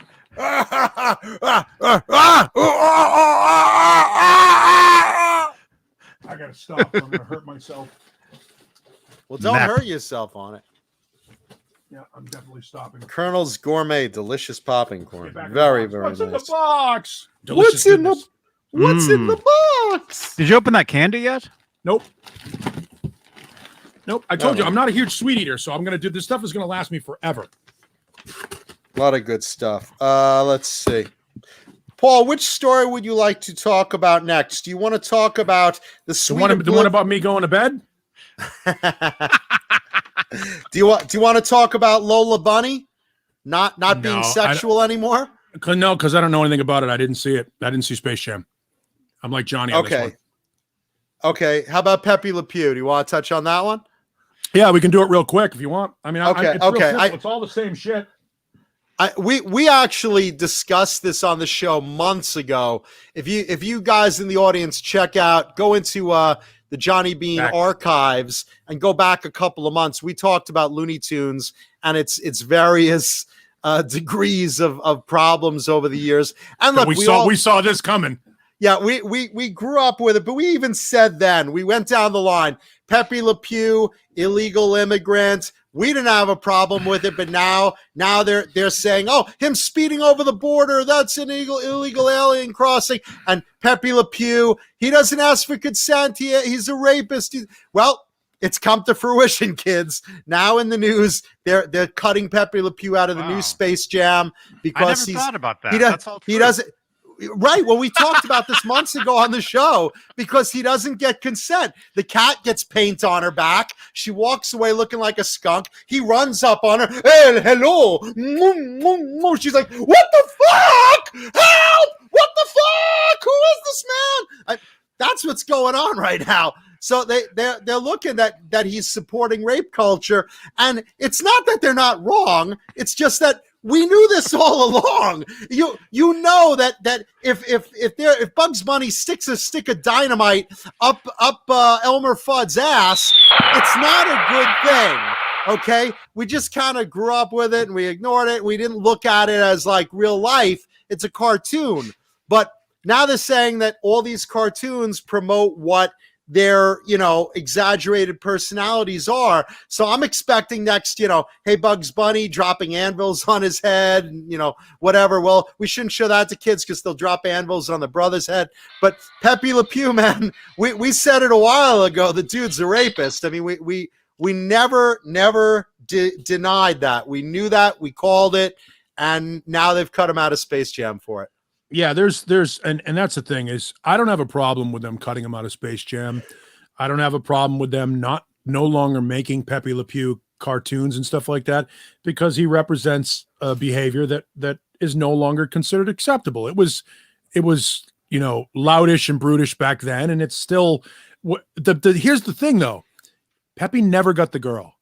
Not once, not ever. Never consummated the rape. I'm not saying it makes it any better. What I'm saying is it never came to fruition. What we learned from watching Pepe Le Pew was if you act like that and you think you have that kind of game, you really don't. You really don't. You're kind of a shithead. You're a skunk. Well, you're a creep. You're a creep. You're a creep. And it never works out, and he didn't pay off for it. So I don't have a problem with them doing away with the character moving forward. I just don't want them to erase him backward. Like, there are certain things that can be learned from that behavior. I never took it because I was taught right from wrong, and I was taught that cartoons are fucking cartoons and they don't represent real life. And if anybody, there you go. If anything engaged in rape, anybody engaged in rape because of something they saw on Pepe Le Pew, that's a convenient excuse because they were wired fucking wrong from the beginning, from the get-go. Don't blame it on cartoons, because if we start adjusting the world based upon art and music and literature, and we start canceling all that shit, we're going to have a very bland world, and it's not going to go away. We live in a fucking society where we believe that if we close our eyes, the bad shit disappears. It doesn't disappear. You just can't see it anymore. So the last thing you want to do is take something and a weird deviant culture or something that could be potentially damaging and dangerous to people and drive it underground where we don't fucking know where it's at. Let there be a healthy release for goofy shit. Nobody fucking takes a hammer to the head of an atomic bomb because it's fucking fantasy. It's a fucking cartoon. And if you can't tell the difference between a cartoon and reality, you've got more fucking problems than any animator can create on his little piece of paper. So that's the problem. The problem isn't the cartoon. The problem isn't the song. The problem isn't the video game. The problem is parents not teaching their fucking kids the difference between fantasy and reality, the difference between humor and hatred. And there is a difference. Words, sure, they have the power you ascribe to them, but they also have the power to tell people what not to do. There's a learning opportunity with satire. There's a learning opportunity with ridicule. There's a learning opportunity from cartoons. We can tell the difference between right and wrong. Don't blame the fucking animator for your inability to teach your kids not to fuck around with chicks when they say no. It's not their fault. Sorry. Yeah, and the same thing months ago. Well said, my friend. Well said. Colonel. And the same thing with Yosemite Sam when they took away his guns. Well, you don't want to teach kids that guns are okay. And same with Elmer Fudd. The character's a hunter. You can't take away the hunter's guns. We know don't really shoot people with guns in their heads. Their beaks won't blow across the room and They put it back and they're back to normal. We know this. We're not stupid. If you're a psycho enough to shoot somebody other than in self-defense, if you're looking at Pepe Le Pew as a fucking role model, you're wired wrong. You're fucked up. It's not the cartoon. It's you. And make no mistake, I get when they did take certain Bugs Bunny cartoons and put them in the archives. You have Bugs Bunny Nips the Nips, which was an anti-Japanese cartoon made during World War II. You had the one where Bugs dressed as Hitler, also made during World War II. You have one where Bugs is in blackface against Yosemite Sam in a Confederate outfit. I get these ones. I get it. They're racially offensive. I get it. You want to take them away. Makes sense to me. But don't think that every single thing is going to be an excuse for somebody to act like a psycho and do bad things. That's just, how it is. Eventually they will come around to something that is your moral compass, that is your moral foundation. Eventually, we're going to have to destroy the statue of David. eventually we're going to have to destroy literature. Michael Sweet actually said eventually they're going to get around to the Bible. Sodom. And don't get me wrong, religion is a personal thing, and if you're into that, that's great and more power to you. Whatever you choose to subscribe to, whatever doctrine you feel is valid that makes your life more complete, by all means embrace it. I'm not going to shit on anybody's religion because I wouldn't want anybody shitting on mine. The point being, at some point, somewhere along the line, we're going to get to destroying art. It starts with cartoons, and then books and movies and literature and fantasy and fiction and things that are all going to be erased and suppressed. Meanwhile, the thoughts and the behaviors are not going away. So people that are guys like Quentin Tarantino, who writes really fucked up stories and really fucked up movies, right? Imagine if that guy had no outlet for what he did. Do we know what could possibly happen there? Who knows? You know, A Dangerous Mind, that whole idea. Certain people have all these thoughts and ideas and energies in their body that if they didn't have an outlet for it, could potentially be dangerous. Mentally unstable people, artists, comedians, musicians, they're all emotionally imbalanced, and they get relief through the catharsis of releasing their art. That's how they achieve peace in their life and serenity in their life. We can't squelch that stuff. It's our job as consumers to decide what is right and wrong for our kids, what is fantasy and reality, what to do and what not to do. I watched the Three Stooges. I never hit anybody in the head with a fucking monkey wrench because I knew it was stupid and I knew it was wrong. I never took a saw and ran it down my bald friend's head and thought that, because you don't. You just don't. It's called common sense and knowing right from wrong. And that's more the parents' job of how they raise a kid more than let's put them in front of the TV, in front of cartoons. Hey, our kid grew up to be a mass murderer. Why would that be? It must be the cartoons. Let's review this. Oh my God, Bugs Bunny shot Yosemite Sam in the face. No wonder our kid grew up to be a mass murderer. It doesn't work like that. Again, I'm with Paul. I don't mind that they took him out of Space Jam, but like the past is the past, and there are some things that you do find especially offensive, like Bugs in blackface, yada yada, but there's a difference. You can't blame or find an excuse for the way people behave and put it on art or media or cartoons or whatever all the time. And as far as Lola Bunny, basically she's a Bugs Bunny's girlfriend in some cartoons. They felt that in the first Space Jam, her outfit was too short and sexy. So they're taking the new Space Jam and giving her a more properly dressed outfit as a strong, empowering woman. It's a fucking cartoon rabbit. If you are jerking off to a cartoon bunny, you have worse problems than figuring out, oh my God, her dress is a little longer this time. The last movie, I thought I saw a nipple pop out of her crop top. It's a cartoon rabbit. For fuck's sakes, look at normal porn and jerk off. Her tail is showing. Yeah, the interesting thing, she fucks like a rabbit. The interesting thing is, on some of those Warner Brothers cartoons, the most violent ones, obviously, the Rabbit of Seville, and I forget what the actual title of it, but the one with Leopold. There's actual classical music being used as the soundtrack. The Warner Brothers Orchestra Wedding of Figaro, Wedding of Figaro, and the Barber of Seville, and Franz Liszt, and all of these Chopin and Handel, and all of these classical pieces of music are being used as the underscore for these ridiculous violent cartoons.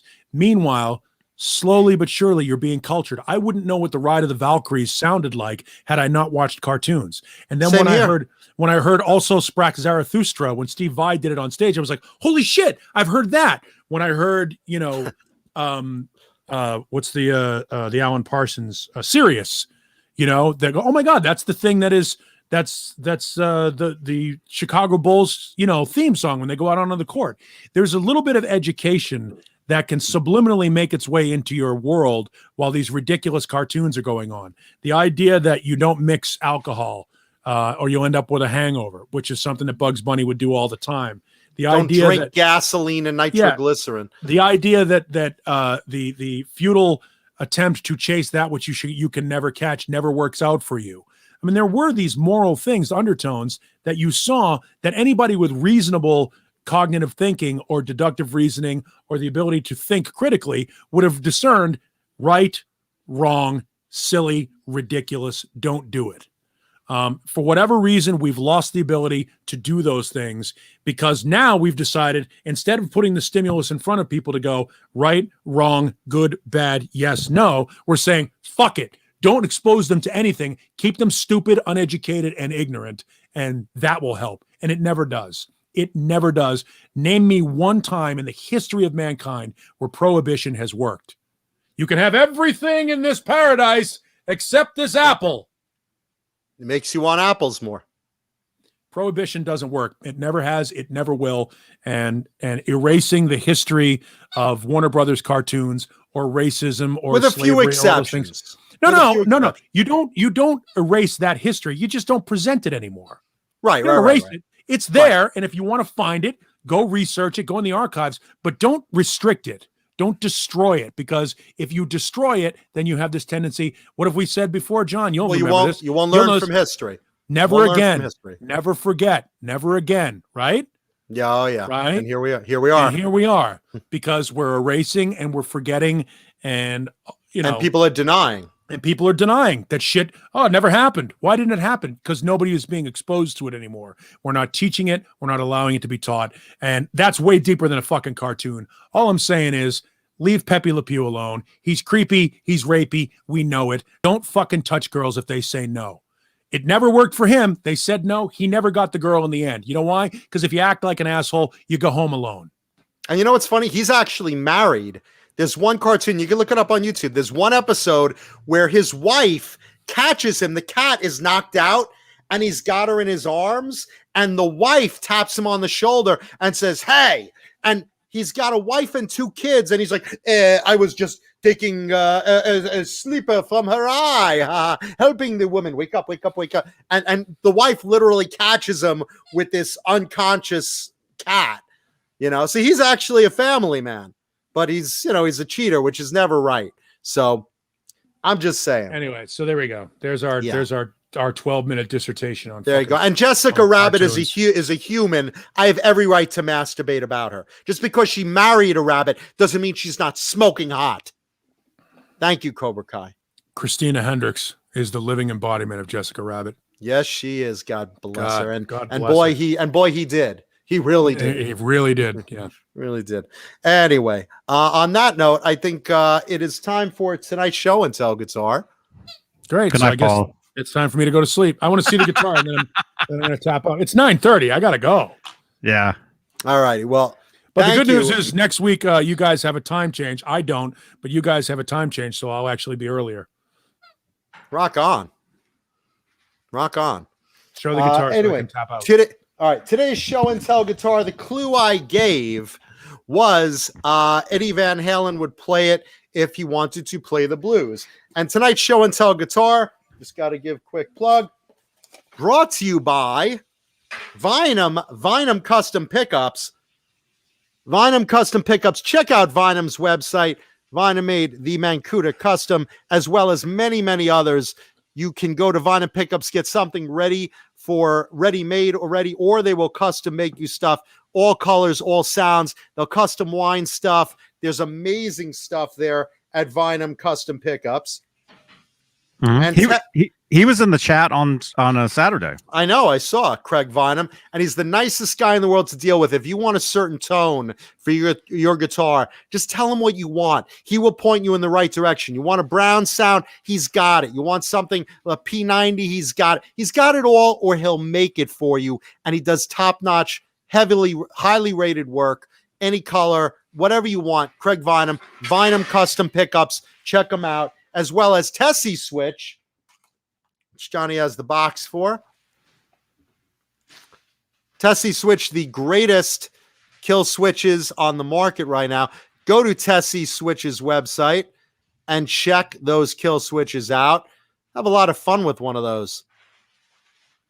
And finally, our buddies over at Swiss Picks, get a real grip on your guitar. Where are you, Johnny? Watching Ned. Where's my screen? I'm doing a plug here. Swiss Picks, get a real grip on your guitar with Swiss Picks. They support us, you support them. Once you get a chance to play one of these with these raised holes, you will enjoy the grip on these things.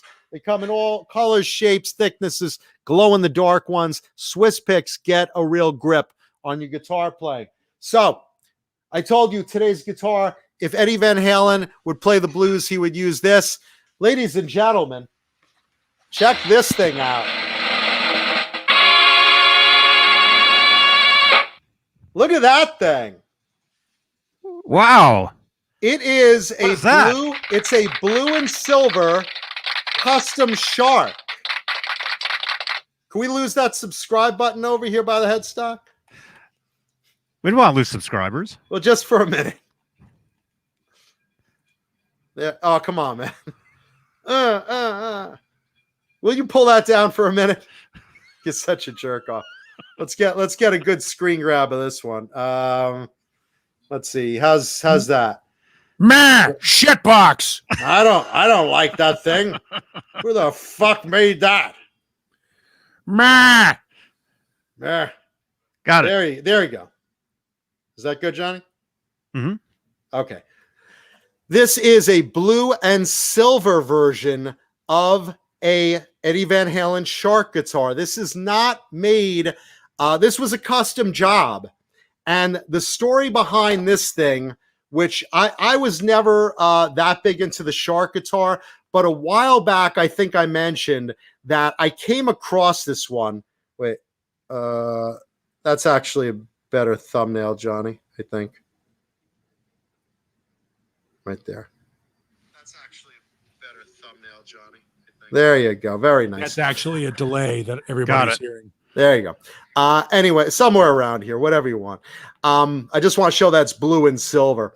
Basically, what this thing is, it's a custom job. Someone wanted a blue and silver, and they didn't like the EVH product. It's not a USA made product. They wanted something custom done, so they made this. And I first came across this. I told the story on the air a while back. I came across this in a guitar store. I won't mention which one. And I bought it. And I get home. I play the shit out of it. This thing plays amazing. It's got an ebony board and a brass nut. And it had a great tone and a really comfortable neck. And I took it home. The person, you know, that sold it to me was like, yeah, I don't have it in the computer, but I think it's this much. They charged me for it. I went home, played it for a couple of hours, went to dinner. I got home and there's 20 missed calls on my voicemail. And I'm like, what's this? And I call back the number and they're like, hey, this is blah, blah, blah. I manage the guitar store. Listen, we have a problem. I'm like, what's the problem? Yeah, we accidentally sold that guitar. And I'm like, well, yeah, you sold it to me. I have the receipt in my pocket. Yeah, I know it's legally yours now, but we have a problem. We sold that guitar. And we really shouldn't have, and we kind of need it back. And I'm like, what do you mean? Well, someone had it in, had already bought it just before you and left it there. And I'm like, well, that sounds like your problem, not my problem. And they're like, yeah, but look, I'll make it worth it to you. Just bring the guitar down and I'll swap it for something cool. And I was like, all right, I like the guitar, but depending what he offers me, maybe he'll offer me something cool. So I go down there and the guy goes, well, what do you like in the store? I'm like, really none of these guitars. I mean, unless you got to trade me a fucking new Les Paul for it. He's like, well, I can't do that. But, what else do you like in the store that I could sweeten you to give you your money back? I'm like, he's like, how about a pedal? I'm like, I really would rather have the guitar I bought, to be honest. I'm not trying to be a dick or nothing. Maybe you could offer that offer to the person who, you sold the guitar the first time and resold it to me. And, and at the end of the day, it wound up, he wanted it back so badly for this customer that he offered me an amplifier, a used amp of an orange amplifier, a 15, a Rocker 15 or whatever it is. And it was like priced at like $600. And I was like, okay, I'll take this if it plays nice. I turned it on and the speaker was rattling or something. I said, well, it's kind of fucked. And he's like, you know what? I have a new one of these, and it's $800. Yeah, that's what it sounded like. And it's $800, but I'll work it out with you. And he basically said, I'll give you your money back and this $800 amp if you return the guitar. I was like, well, how can I refuse that, right? So, I basically got a free amplifier, an $800 amplifier for free. And, the store got their guitar back. Flash forward a while, and I look on Reverb, and I see the guitar. And I contact the guy, and I say, hey, I tell him the story, and I say, not for nothing, I used to own this for a day. And he's like, you know what? I'd rather you have it for what I have into it, what you originally paid. And, I'd rather it be in the right hands because I'm not using it anymore. I said, great. So I wound up getting it in the long run anyway. And he said, dude, if that store would have called me, they didn't try calling me. He says, if that store would have called me, I would have taken the amp. He's like, they should have called me first and just said, hey, we had a problem. Would you, take a refund and an amplifier? He says, I would have loved that deal. So long story short, wound up with a free amp thanks to this guitar, and eventually wound up with the guitar. So, celebrity guitar, or just not a celebrity guitar. Wasn't like owned by Eddie or anything, but it was owned by someone. We still don't know who originally built it. I'd love to know because they did such a good job. This guy thought that because I owned it before him, technically by a day, that I would, know the builder. I didn't. The store didn't know where it came from. It just got traded in one day by someone who didn't know where it came from.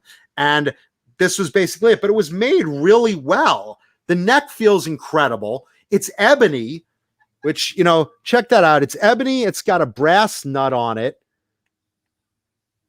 There's no name brand on the tuners, but it's like the Shark tuners on the EVH one. And it's got, I don't know. Have you pulled the pickups to see if there's anybody signed inside? There's a neck pickup photo that I have that the guy pulled the neck pickup, not the bridge. There's no writing on it. And I didn't pull the bridge. I just didn't feel like it. But I love the tone of it. I don't know what brand pickups they are, but they sound nice. It's got the EVH harmonica bridge, like the Shark on the market today. It's got the old school Halen style knobs rather than the speed knobs. And it's got a different kind of eye hook hardware than on the EVH ones. So not the same specific ones there. The routing is, similar with the switch, with your pickup switch over here. It's very light. The whole thing is mahogany, judging by looking through the paint at the wood grain. The whole thing feels like mahogany, and it's very light and has a great tone. Looking at the back, they mimicked very similar to the EVH. It's close. It's not exact on the striping, but they used, the rough kind of bicycle paint, the blue and silver. I don't have a cover for the route, but there's the route. There's no drill hole in the route, so there was never a cover put on. I'd like to get a cover for it, though. And going up the neck, it's, what is it? Set neck, rather. Set neck design. There's the back of the headstock. Hard to tell the color, but it's basically blue and silver. So it's just kind of a reverse, version of the Shark. And you see the drill holes are very similar on the Shark teeth. Same way as they did the Shark, basically. And the sad thing is I played the EVH Shark at NAMM, and this plays way better. Nothing against the EVH Shark. It's a well-built guitar, yada, yada, yada. But somebody built this, to play. And they did a really good job on making a really comfy, fast neck. Whatever pickups they are. I saw the back of the writing on this, and it just has an N on it. So I don't know what brand it is. And I don't know if there's writing on this one. I never pulled it. But the tone is there. It's a terrific tone. Maybe it's something custom wound, or for all I know, it could be something cheap that just, sounds really good. You look at the close up of the pickups, nothing special looking. You know, they're all rivet. Yeah, I would say they're probably just real budget pickups because you don't have the adjustable slugs. Yeah, there's anywhere. no screws on it. I mean, there are ones that I've seen that just have that for the way the tone goes, but yeah, there's no slugs on it with the screw holes. But it plays so well. You know, why would you make something like, you know, handmade with an ebony board and a brass nut and, you know, go to the trouble of making this, you know, unless you were going to play it, you know, and it just plays so freaking nice. And it's hard to capture the color. Let's see, like there's probably a better idea for the color so you guys could see it. Mm-hmm. So I don't know. You can tell it's who blue. built it. If anyone knows who built it, please message me. Send me a message on Facebook or leave some info in the chat, in the a comment on the video rather, which we do reply to.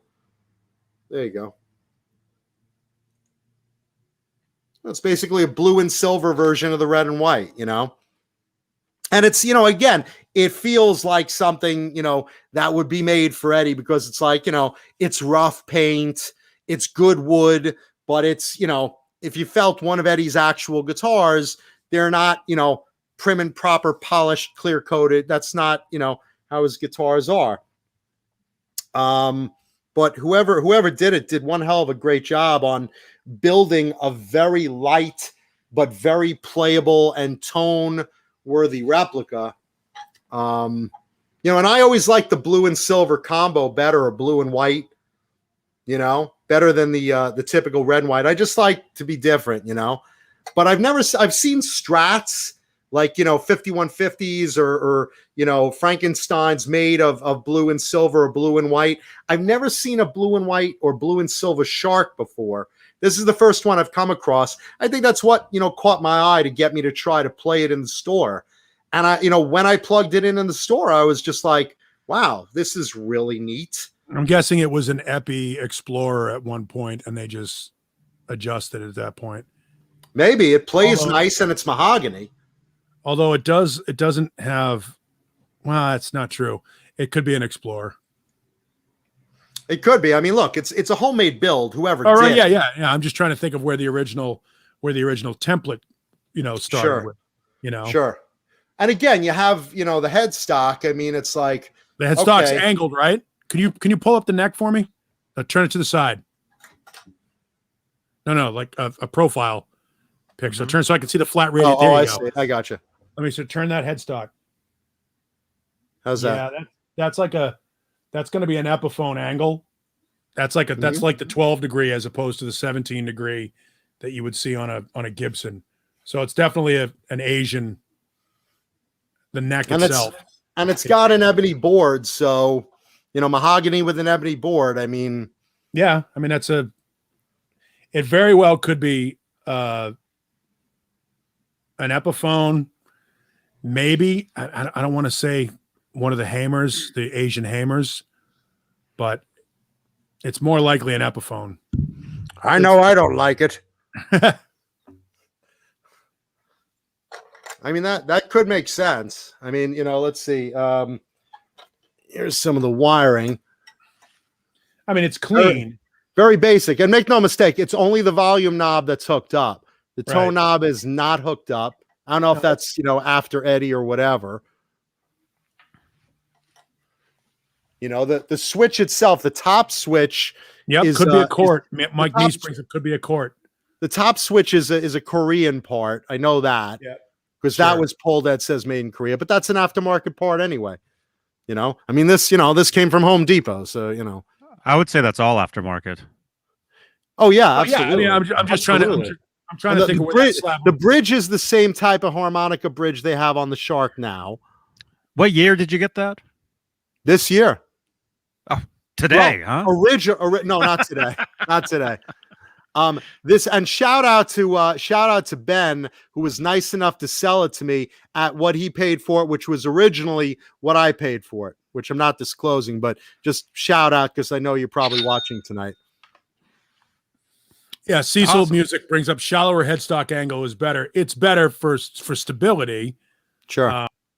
You know, obviously that thing falls down because you're less likely to get a snap. Like mine. But obviously, you know, having that 17-degree angle on a Gibson it reduces the need for a string butler or, you know, guides. You know what I mean? Like what you would have on a Fender. That's what that break angle is. What creates the alleged stability and tuning. Yeah, and there's your brass nut, which, you know, obviously aftermarket added. Something has to be kept. It has to keep It's a those truss rod across hole. the nut. Truss rod hole, if that helps identify what type it is. I don't know. Well, if you look at the how's the truss rod adjusted? Is it adjusted with an Allen wrench or with a nut? With an actual hex wrench. Hold on. Just run a light down there, yeah. It's a hex. Well, No, you'd run an Allen wrench in that, right? yeah. It's not going to be a nut. Yeah, it's an Allen key down in the hole. Yeah. Yeah. So that's not going to be American. Yeah, could be a Greco. I mean, there's There's a lot of Those are Korean pickups, I would say, because of there's no slugs, there's no adjustable pieces. could be. All I know is the tone is terrific. Yeah, I mean, James Stewart, is it a Kramer Voyager that's been cut? Would it have that type of That headstock looks too small to me. Voyager? A Voyager. Voyager had really narrow. A Voyager would be a bolt-on. Yeah, That'd be you're a right. bolt-on. Yeah. This is a set neck, which would I would lean it more toward Epiphone. I don't know what a Greco looks like. I'm thinking Epiphone, maybe Deane.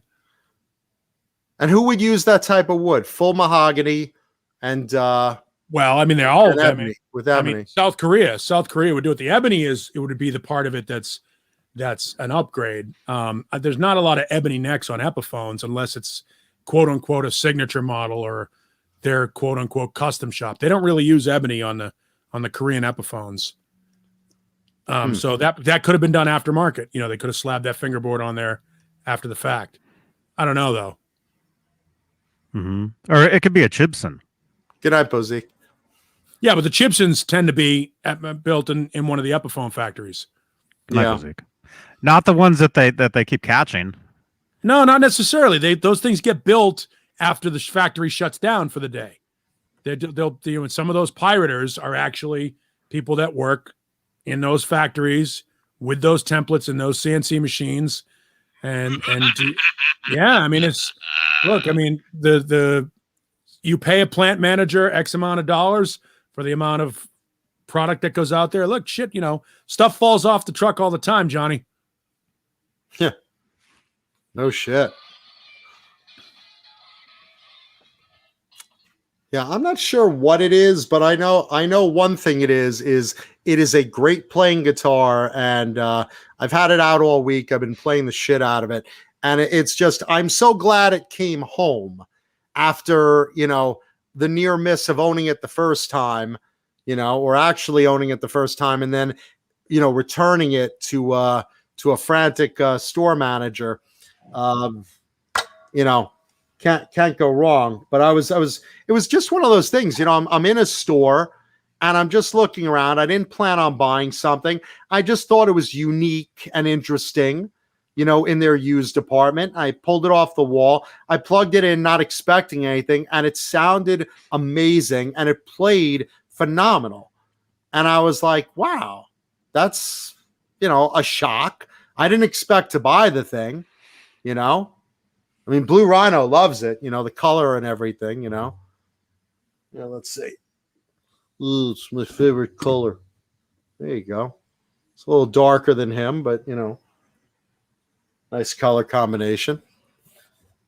But it plays surprisingly well for, a home-built guitar out of whatever it was that must have started off as a semi, playable guitar, and just gotten the right setup and whatever it is. It just made it into something I really enjoy playing the shit out of, And that's all that matters. That is really all that matters, really. Yep. Especially on a replica guitar. That's not even a replica. It's a variation of a replica. It's blue and silver shark rather than the red and white shark. So, but I will say this: it does play better than the EVH ones that they sell out of the company. Nothing against them; they play fine, but this one plays a lot better. So.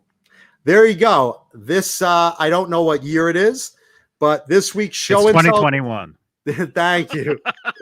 This week's show and tell guitar, custom made EVH Shark replica in blue and silver. That is your guitar of the week.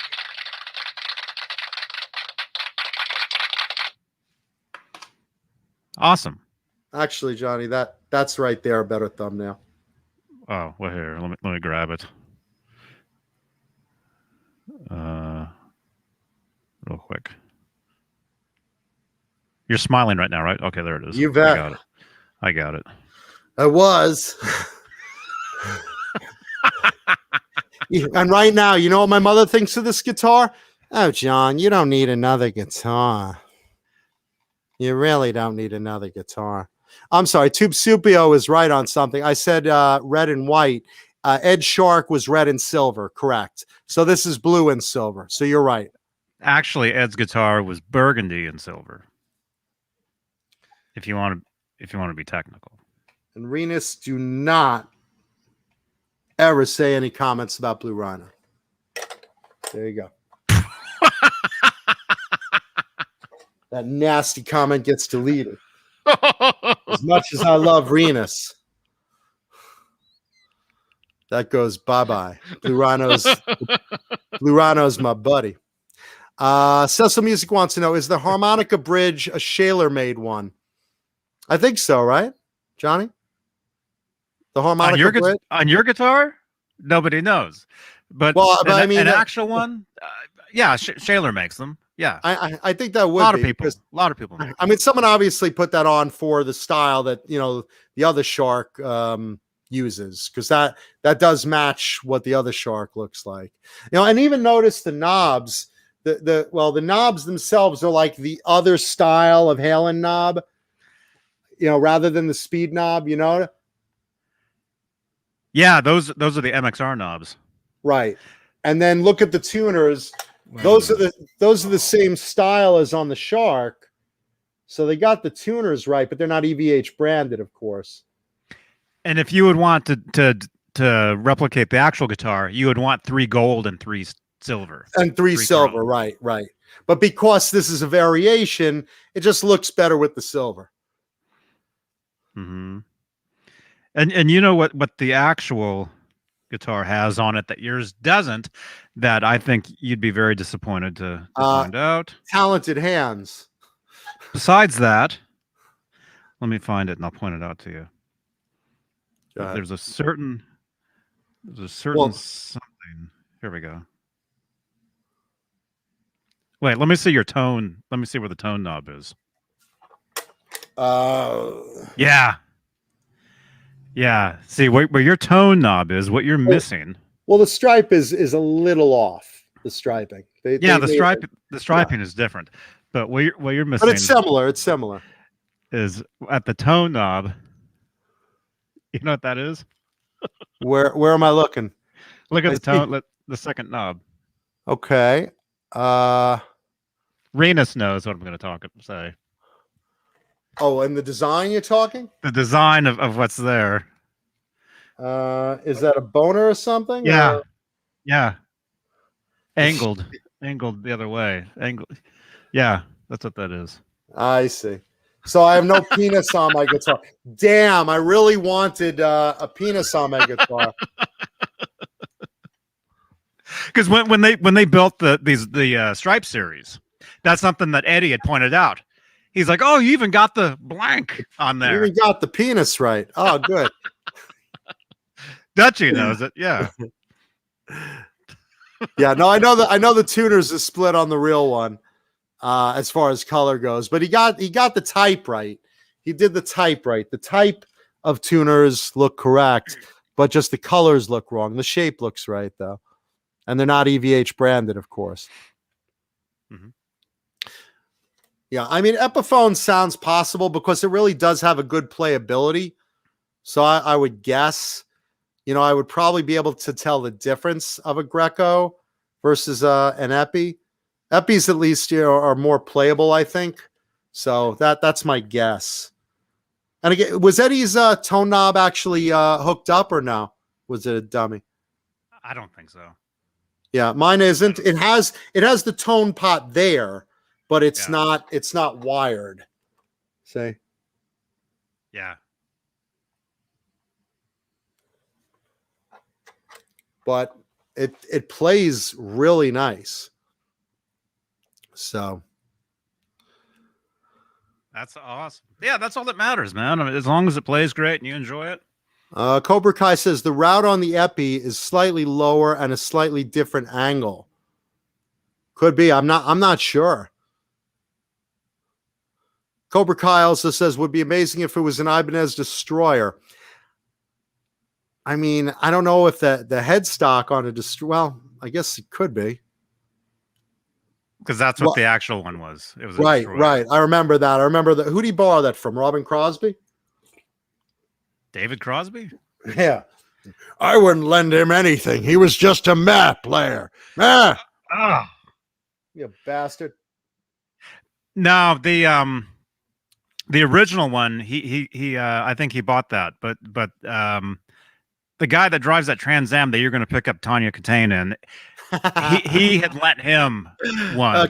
Chris Holmes. Chris Holmes had lent him one for Women and Children First.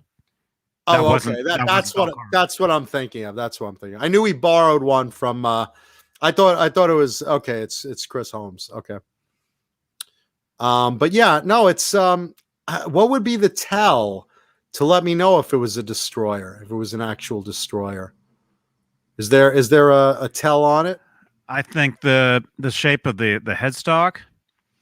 What about the angle of the headstock? Probably like the angle too.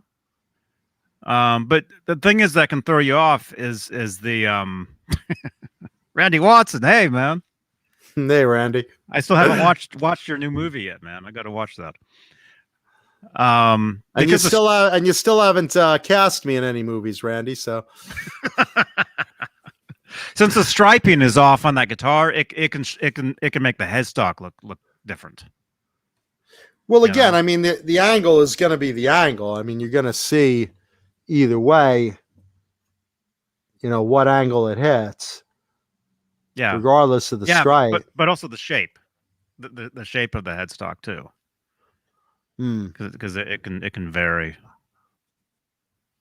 I mean, I just don't know what any tells would be to let me know what it would be if it was, Mm-hmm. I'm really curious. And like I said, if anyone recognizes this guitar, other than by someone named Ben who owned it for a little bit and did a music video with it and whatnot, just let me know, because I am curious who built it, what it was built from, and whoever did it did a first-rate job on the guitar, because it feels terrific. It really does.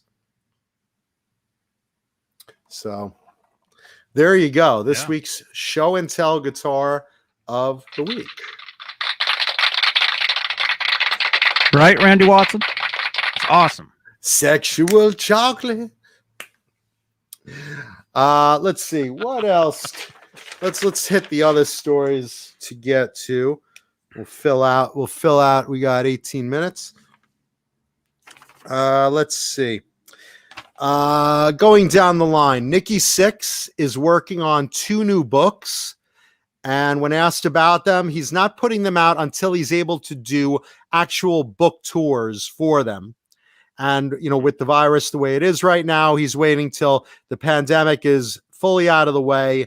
And he promises those books will cover, while he doesn't say what they're specifically about, he does promise it will cover uncharted territories. 2 books, Nikki Sixx writing out. Let's see.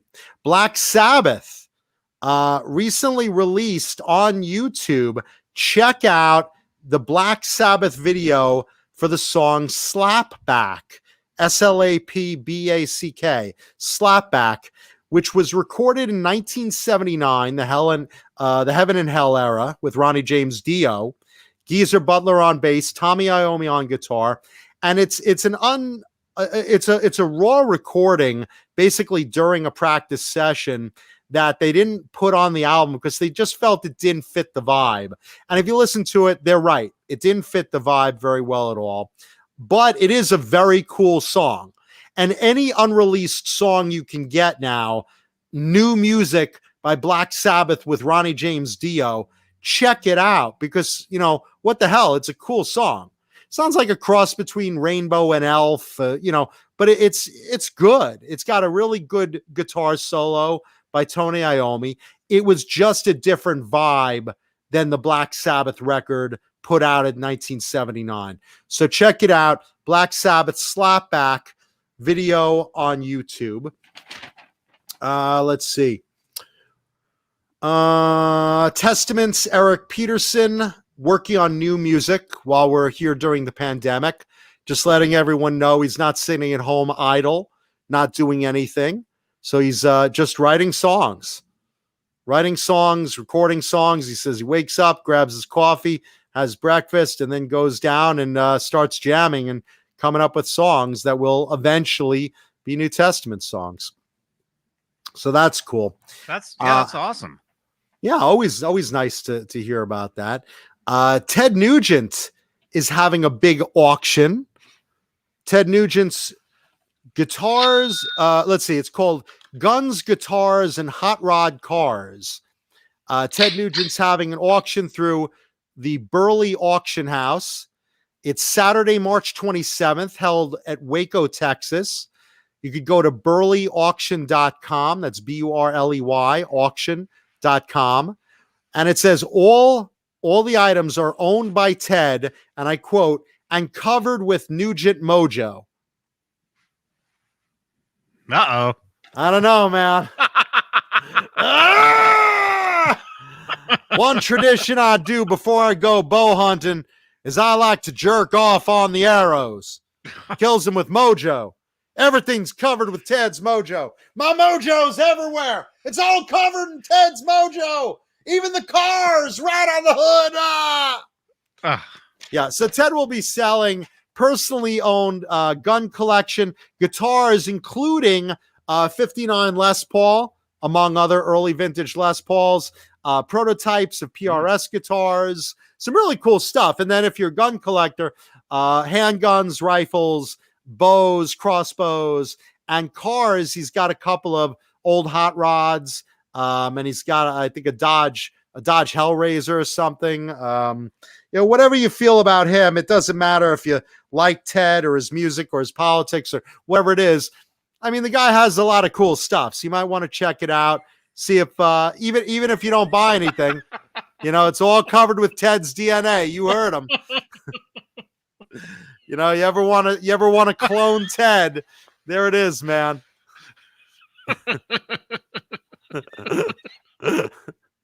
Jeff T, I love your comment. This car door of Ted's is glued shut.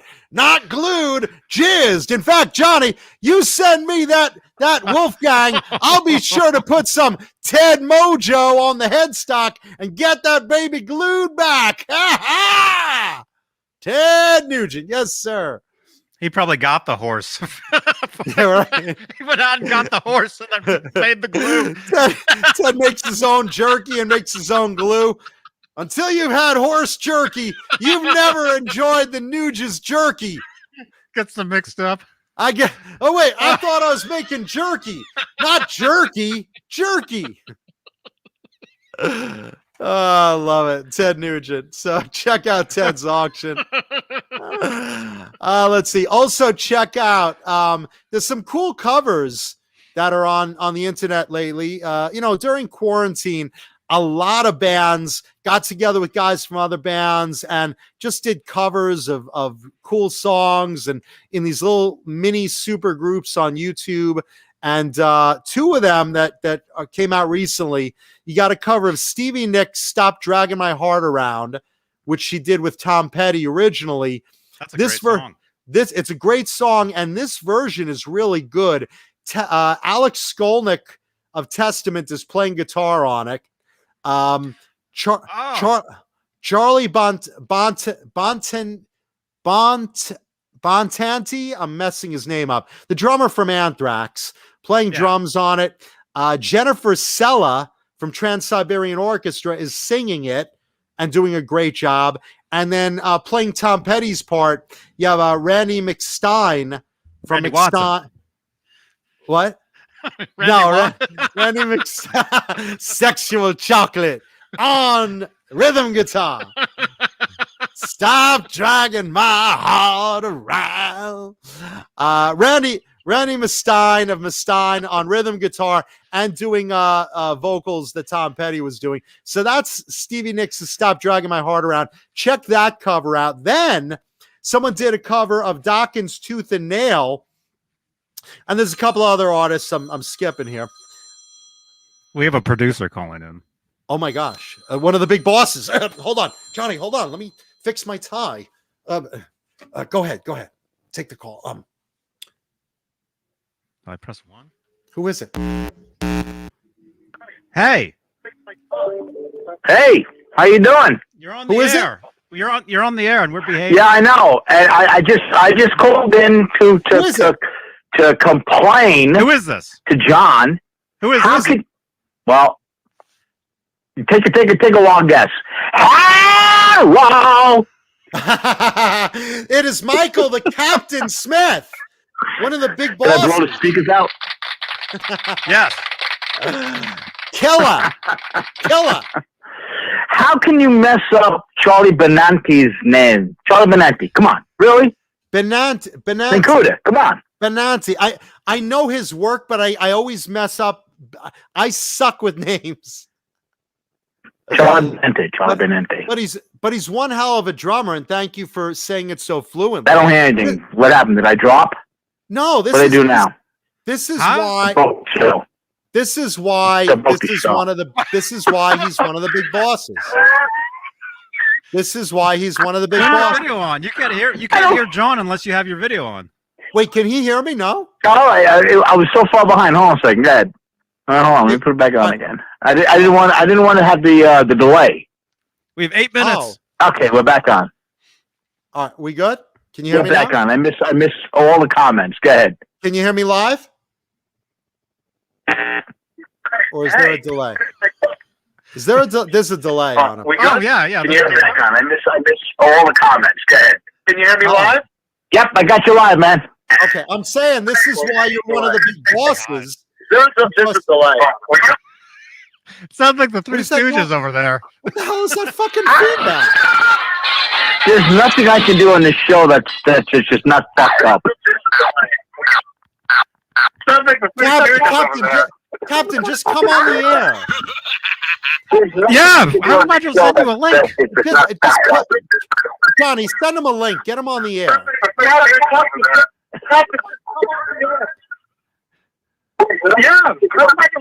Mike. All right, shoot me a link. Shoot me. All right, I just hung up. Give him the link. I just hung up on a producer. Okay, just shoot him the link. Let him come on directly. I got my tie fixed, so I'm looking presentable. These are the big bosses, guys. These are the producers of the show. Let's see. Got to look presentable, and I got to show a wholesome. This is Tech Moron Tuesday. Thank you, Renus. It is Tech Moron Tuesday. Okay, I'm going to send it to the Saturday night thing. So who knows who else might jump in? But we only got a few minutes because we can't go over 4 hours. Well, we got 7 minutes. Michael. Okay, he should see that. Is he in the green room? No. Michael the Captain Smith. See, this is what happens when I get in trouble with the big bosses. I gotta put on my best behavior. Make it seem like I'm putting on a wholesome show for everyone. I sent the link in the Saturday night chat on Facebook. Jeff T wants to know, is he calling from a military post in the Antarctic? That's what it sounds like. He's up in the sky on the Shield helicarrier. Hello. In the meantime, let me just continue stories. Tooth and Nail cover by Dokken there's a cover done by Phil Demmel of Violence on guitar. Russell Allen singing, the singer of Symphony X and Trans-Siberian Orchestra. Styx from Steel Panther, and Dave Ellefson from Megadeth on bass. So check out that Tooth and Nail cover also on YouTube. That's a really cool one. Let's see. What else in the news? This is a great thing. This you need to write down because everyone needs to listen to this. The new Sweet Oblivion, the first single off the second album. Now, you remember, Sweet Oblivion is Geoff Tate, formerly of Queensryche's, currently of Operation Mindcrime. It's Geoff Tate's pet project, Sweet Oblivion. He has one album out. A second one's coming out now. And this second album, I have to emphasize this, the single sounds just like it could have been off the Queensryche Empire album. His voice is so good, and the guitar work is so good. I'm not even sure who his guitarist is in that band, but I'd like to know. But the new single from Sweet Oblivion, it's called Another Change, just came out. Look it up on YouTube. Check it out. You would swear it's a song from Queensryche's Empire album. So Sweet Oblivion with Geoff Tate, Another Change. Check it out on YouTube. Let me know what you think of it in the video comments. I want to know. Sweet Oblivion with... There he is. Michael, the Captain Smith. Hello. Sir, I just want you to know, as an executive producer, I wore a tie. I'm properly and fully dressed, as well as I'm putting on a very wholesome show for the audience. Not a foul language or insinuation in the show. You're getting your money's worth as an executive producer. Thank you. And I have to say, I've been watching the entire show, and you're completely full of shit. I'm fucked. I'm fucked. But this is exactly what I'm paying for. I'm fucked. Good. I want material. You know? Well, listen. And I love your shirt. That shirt is fucking killer. Thank you, brother. Hell yeah. How you doing, man? Did you hear what I said about Geoff Tate's new album? No. Geoff Tate, he has a side project called Sweet Oblivion. They did a first album. That was the second album. The first single just dropped. It's called Another Change. You would swear it's Queensryche's Empire album. Oh, no way. Listen to this song. Let me know what you think. You could Facebook me. Let me know. Sweet Oblivion with Geoff Tate, Another Change. That's the first single. I swear it sounds like it's off of Queensryche's Empire album. The guitars, his vocals sound so fucking good. You got to check that out. I saw them. I saw them their first tour, actually. Nice. Yeah, I saw in their first tour. I saw the Operation Mindcrime.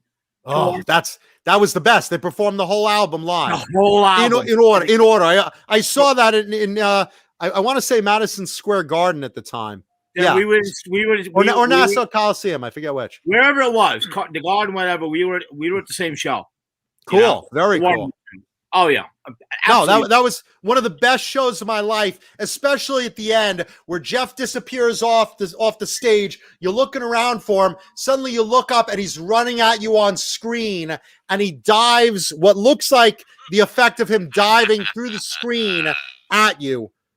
Phenomenal, just phenomenal. And in fact, if we were at the same show, do you remember the first song they played on that opening show and what happened? I do. I don't. They played Empire was the first song they played, and they started again because they were having mic problems. They started it, got about a third of the way through it, then stopped, apologized, fixed the problem, and then started again. No, literally one of the best shows of my life. Okay, then you might have been at the Coliseum one, or I might have been at the Garden one. It was either Madison Square Garden or Nassau Coliseum. It was one of the two. It was one of the two in New York. Yeah. But either way, it was just phenomenal tour. Oh, it was amazing. Absolutely. You got to listen to that single though, bro. When you hear that, you'll be like, "Holy shit, Geoff Tate is back." God. If the whole album is as good as that first single, I'll blow a load across the screen watching it. Oh, my Jew bone. There's my Jew bone. There's my other bone. And goodbye, podcast. We're There's about my to other- lose the podcast. Good night to the podcast. We could still continue on YouTube. I was getting a blowy on the side of the stage. Okay, I'll take that. Any day of the week. Nice. There you go. Hey, Why Sherman. not? Why not? Good to see you, Sherman. Oh, Hello, did I? Speaking of blowjobs? Did I show you this? I don't know if you saw the show the other night. I saw most of Saturday. So you experienced this then? I don't know. Oh wait, yeah, with the tail, That's you know who that is, Michael. That's Wadzilla. What?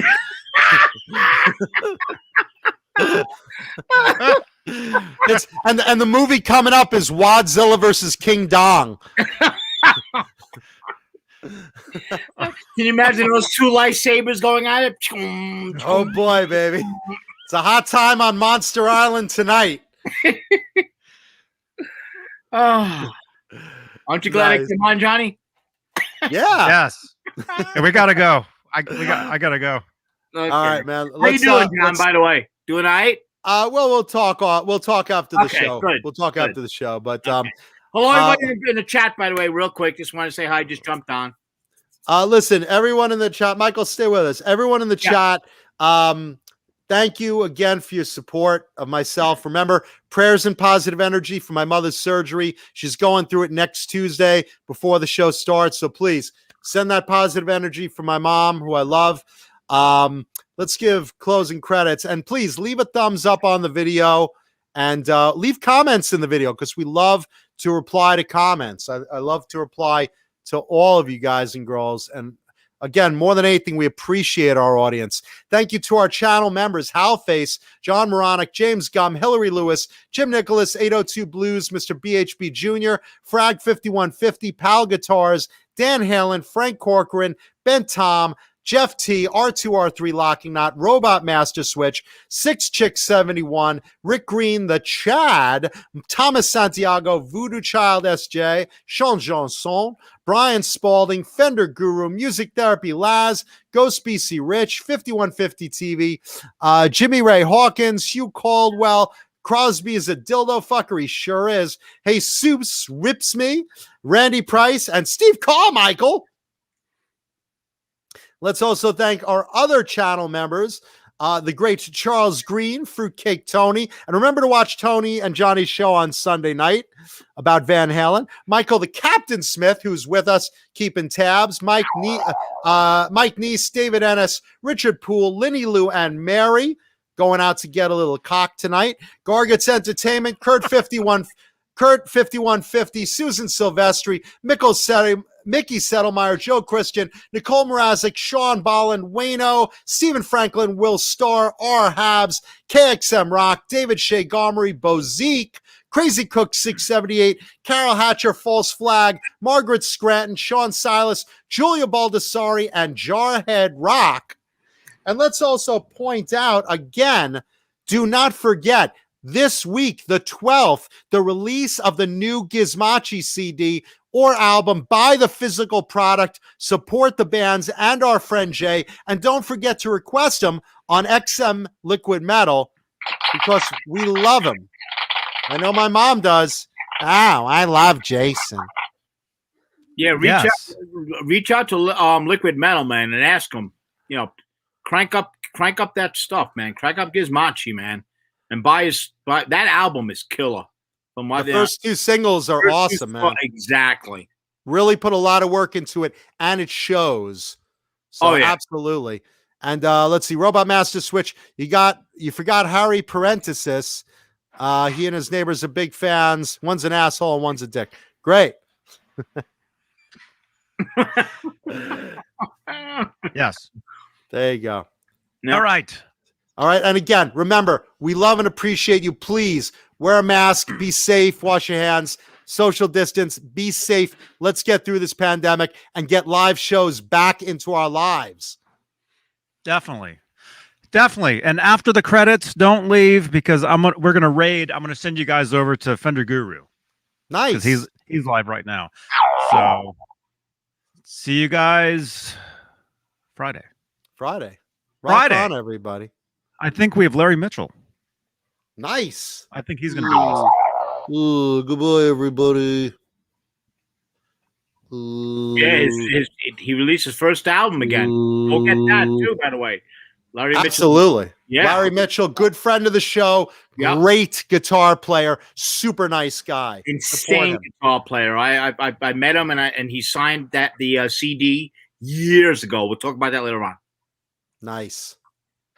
Yep. Awesome. All right. So there's the link. Yes, Friday with Larry Mitchell.